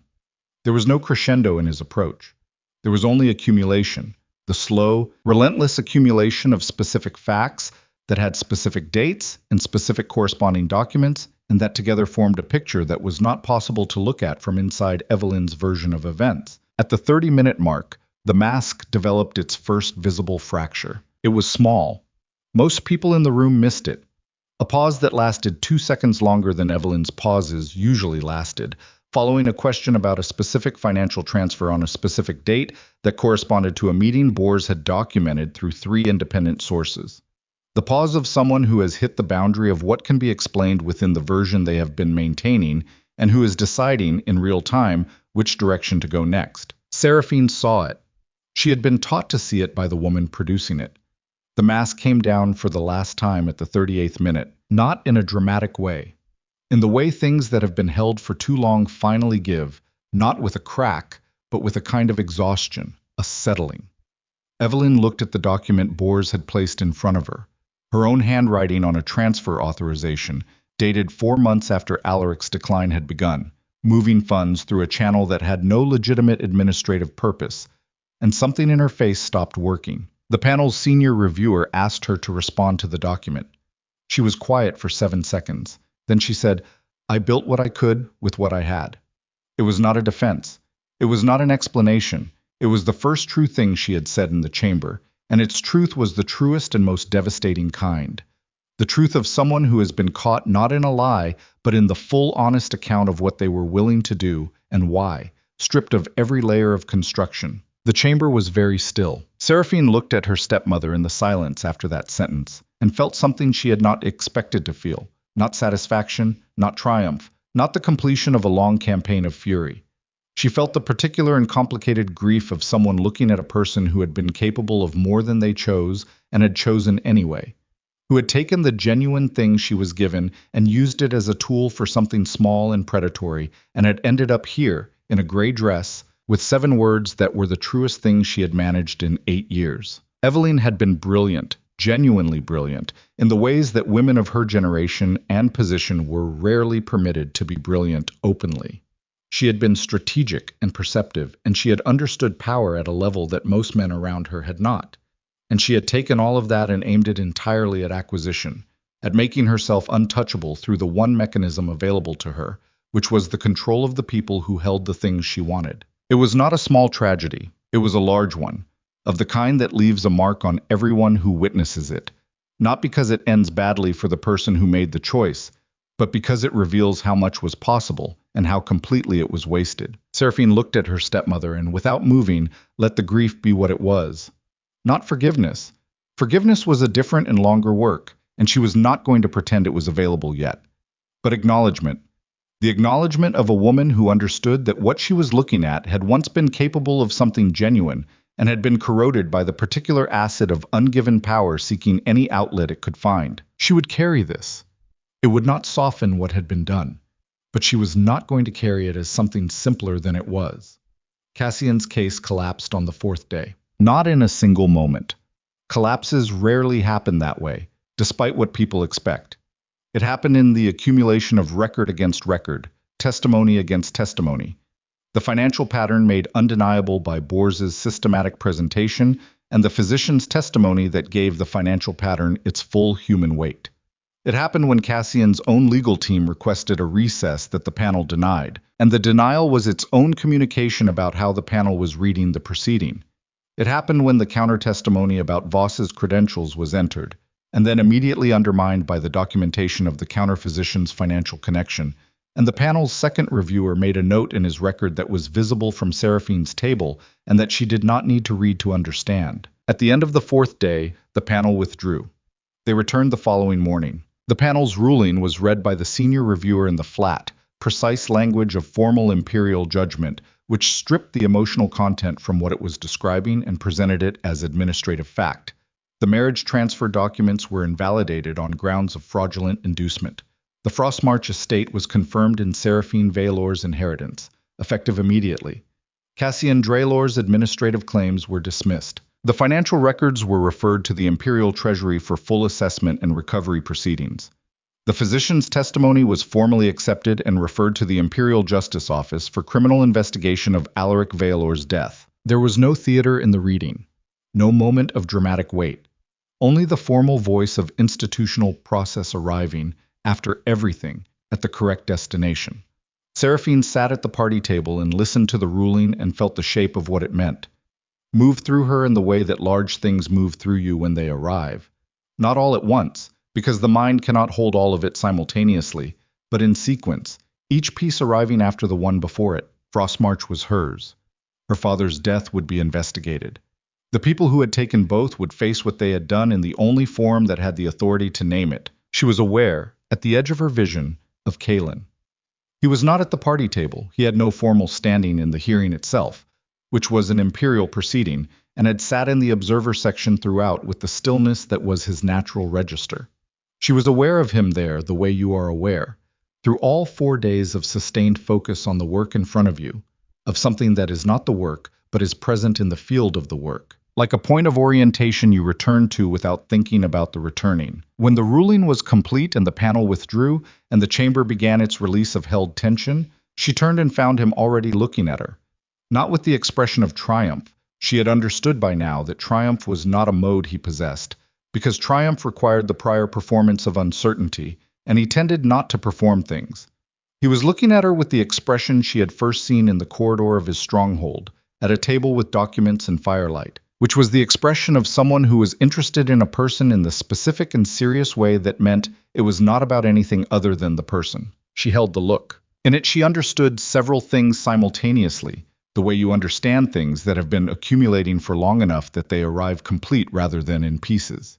She understood that the week that had just passed, the road, the registry, the riding through dark, the 4 days of this chamber, had not been the thing that created what was between them. It had been the thing that revealed it. The thing had been there from the first conversation in the anteroom of his stronghold, built from her father's letters and a shared specific quality of attention and the recognition that comes when two people who have both spent their lives being the most capable person in most rooms finally encounter another one. She understood that she was going to have to figure out what to do with this in the context of everything that came after.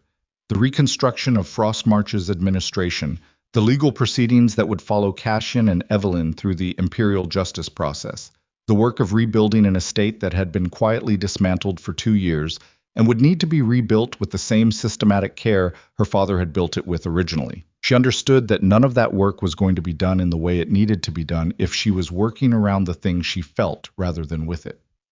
She stood. She walked across the chamber to where he was standing. Around them, the formal dissolution of the proceeding was happening. Lawyers gathering documents, the panel's clerks organizing records, Cassian's legal team doing the specific subdued work of a team that has lost and knows it and is calculating what comes next. She stopped in front of him. "It's done," she said. "Yes," he said. She looked at him in the chamber light, which was the cold institutional light of a place built for proceedings rather than people, and thought that it was possibly the least romantic setting she could imagine for whatever this moment was, and found that she did not care, because she was done with the careful management of settings and impressions and moments and the distance between what she felt and what she showed. "I owe you a debt," she said. Something in his expression shifted by a small and specific amount. "You do not. You came south on an imperial road with 7 riders behind me," she said. "You filed a petition that cost the Northern Territories political capital that will take time to rebuild. You spent 16 days in a proceeding that was not yours to be in." She paused. "What do you call that if not something owed?" "I call it a choice," he said. "Debts require that the giving was reluctant. Nothing I did was reluctant." She looked at him for a moment. "Then what do I call it?" she asked. He was quiet for 3 seconds, which was the length of time he took when he was choosing words with the precision they required. "You call it the beginning of something," he said, "if you want it to be." She had been looked at her whole life. Assessed, positioned, evaluated, managed. She had been looked at by her father with love that expressed itself as preparation. She had been looked at by Evelyn with the evaluating eye of a woman calibrating a tool. She had been looked at by Cassian with the indifferent inventory of a man confirming the contents of a transaction. She She had not before this been looked at by someone who wanted nothing from her except what she chose to give. It was a new experience. She intended to get used to it. I want it to be, she said. The thing that moved across his face then was the truest thing she had seen in 5 weeks of things that had been very true. Not happiness in the uncomplicated sense, but something more durable than happiness. The expression of someone who has been patient about something that mattered without knowing if the patience was going to be rewarded, and has just learned the answer. She thought about what he had said on the road to the northern stronghold on that first night. I am not someone who acts on request alone. She thought about what he had built in that northern territory over 11 years. Not an empire, but something more considered than an empire. A place that was governed on the principle that power should be spent on things worth spending it on. She thought about her father saying, every man who builds things needs a place that is not on any map that mattered.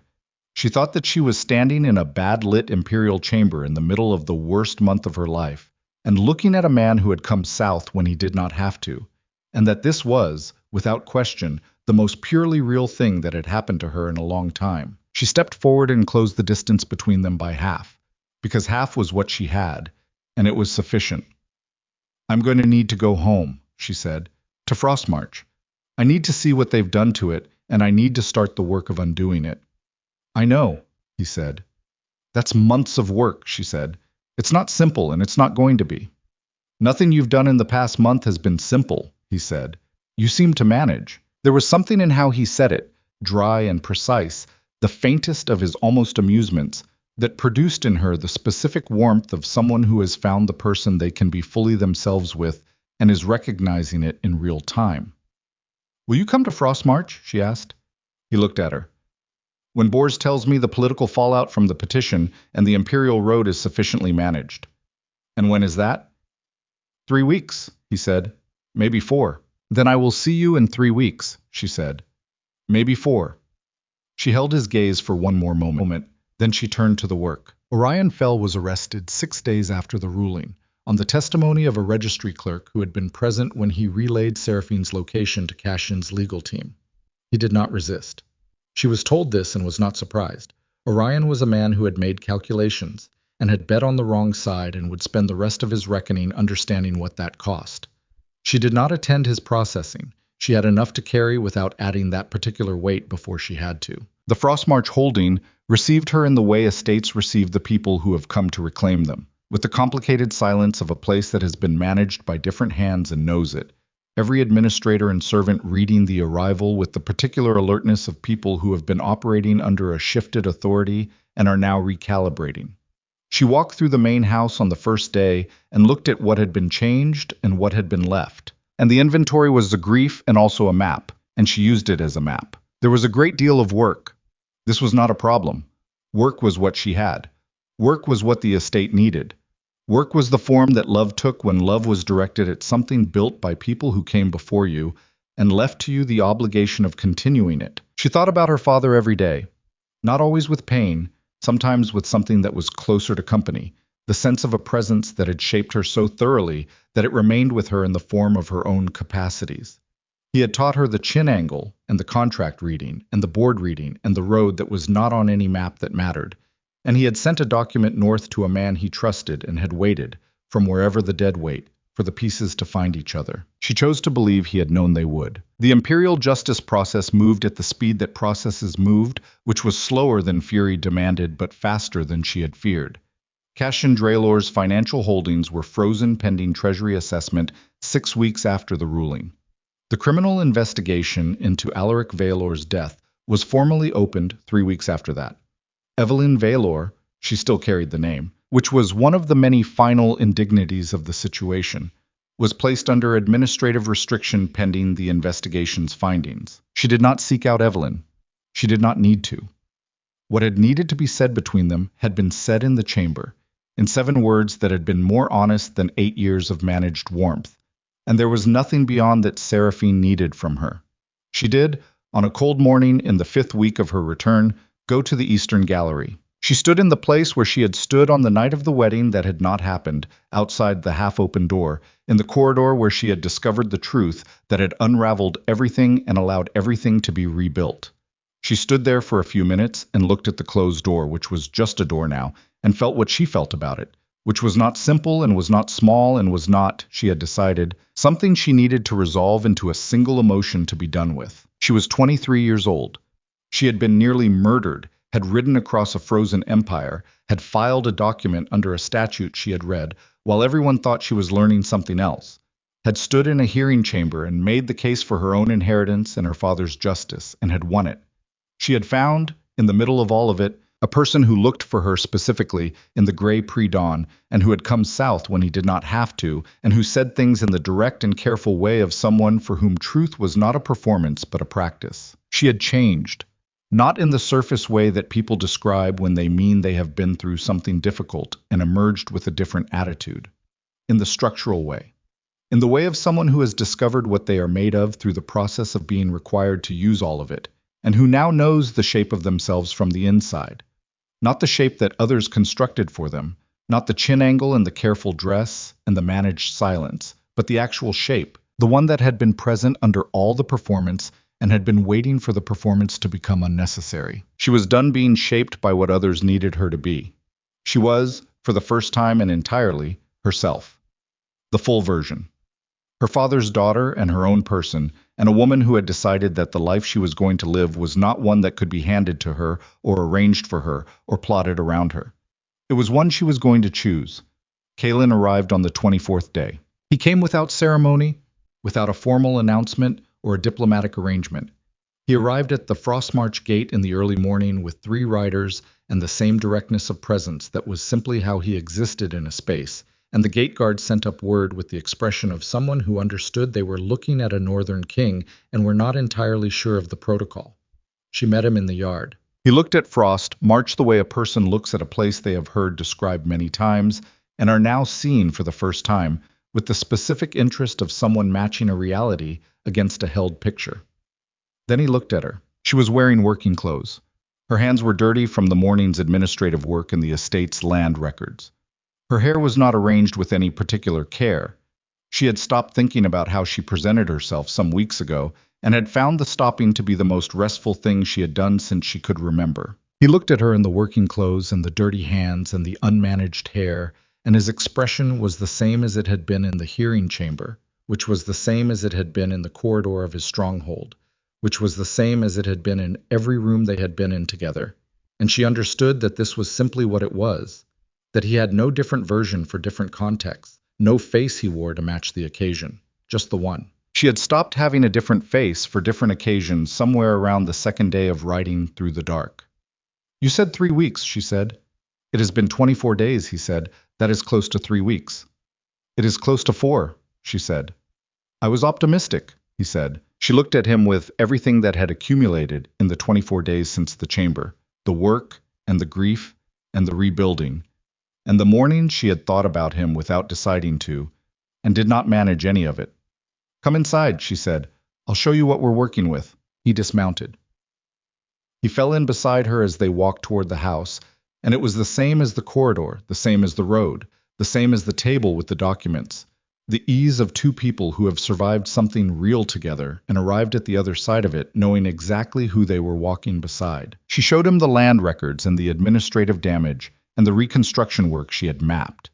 He looked at it the way he looked at everything that mattered, completely, with full attention, asking the questions that were useful rather than the questions that performed interest. They worked until the light failed. Then they sat at the table in her father's study.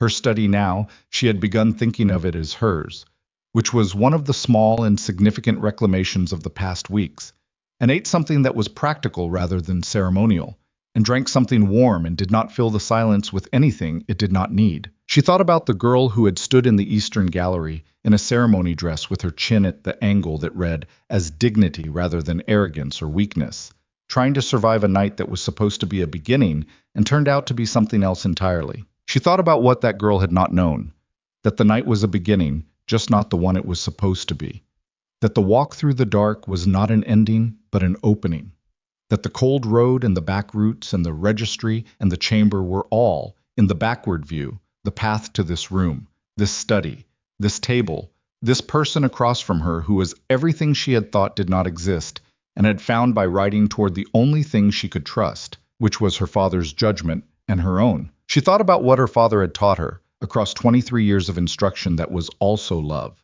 that the measure of a person was not what they did when the path was clear.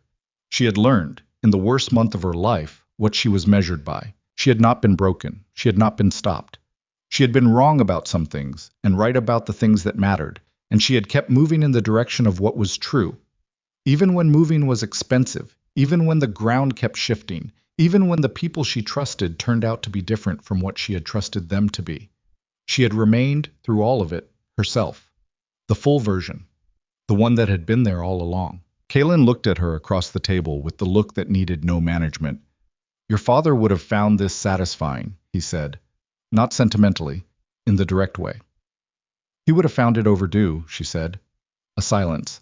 Then from him, something that was the real version of the almost amusement, the one she had seen in glimpses, and that she understood now, going to spend a considerable amount of time learning the full range of. He would have found it both, Kaylin said. She looked at the study, the books her father had read, the desk where he had written the letters, the window where the light came in the same way it always had, regardless of who sat beneath it. She was home, not in the way of someone returning to what they had left, in the way of someone arriving at something they had been working toward without knowing that was the direction. The work was not finished, the justice was not complete. The rebuilding was months of difficult days with more difficult days certain to follow. But she was here, in her own study, on her own ground, with her father's justice in motion and her own name on the thing he had built, and a man across the table who had chosen, with full knowledge of the cost, to be where she was. There is a kind of strength that announces itself loudly, and a kind that does not announce itself at all. The loud kind is the one that gets described in courts and histories, the decisive battle, the single moment of courage, the dramatic reversal. The quiet kind is what every decisive battle is actually made of. The decision made in a cold corridor to keep walking. The decision made on a frozen road to ride rather than wait. The decision made in a hearing chamber to say the true thing in the precise words and let it stand. Seraphine Valor had the loud kind now, because the record was established, and the ruling was on file, and the empire knew her name in a different way than it had known it before. But what she had always had, what her father had spent 23 years building in her without calling it what it was the quiet kind. The kind that survived the anteroom and the dark road and the betrayal beneath the betrayal. The kind that could look at a preserved document and understand it was worth 3 days of writing to file. The kind that knew, with the certainty of bone rather than the calculation of mind, when something was worth fighting for and when the fighting was done. She had both kinds now. She knew what she was. She picked up the account ledger for the Frostmarch Eastern Fields and set it on the table between them. This section, she said. Tell me what you see. He leaned forward and looked and told her what he saw, and it was useful and accurate, and they worked until late in the night in the study that had been her father's and was now hers, in the house that had been taken and was now reclaimed, on the ground that had always been waiting for someone who was willing to come home the hard way. Outside, Frostmarch was cold and dark and real, and inside the work went on,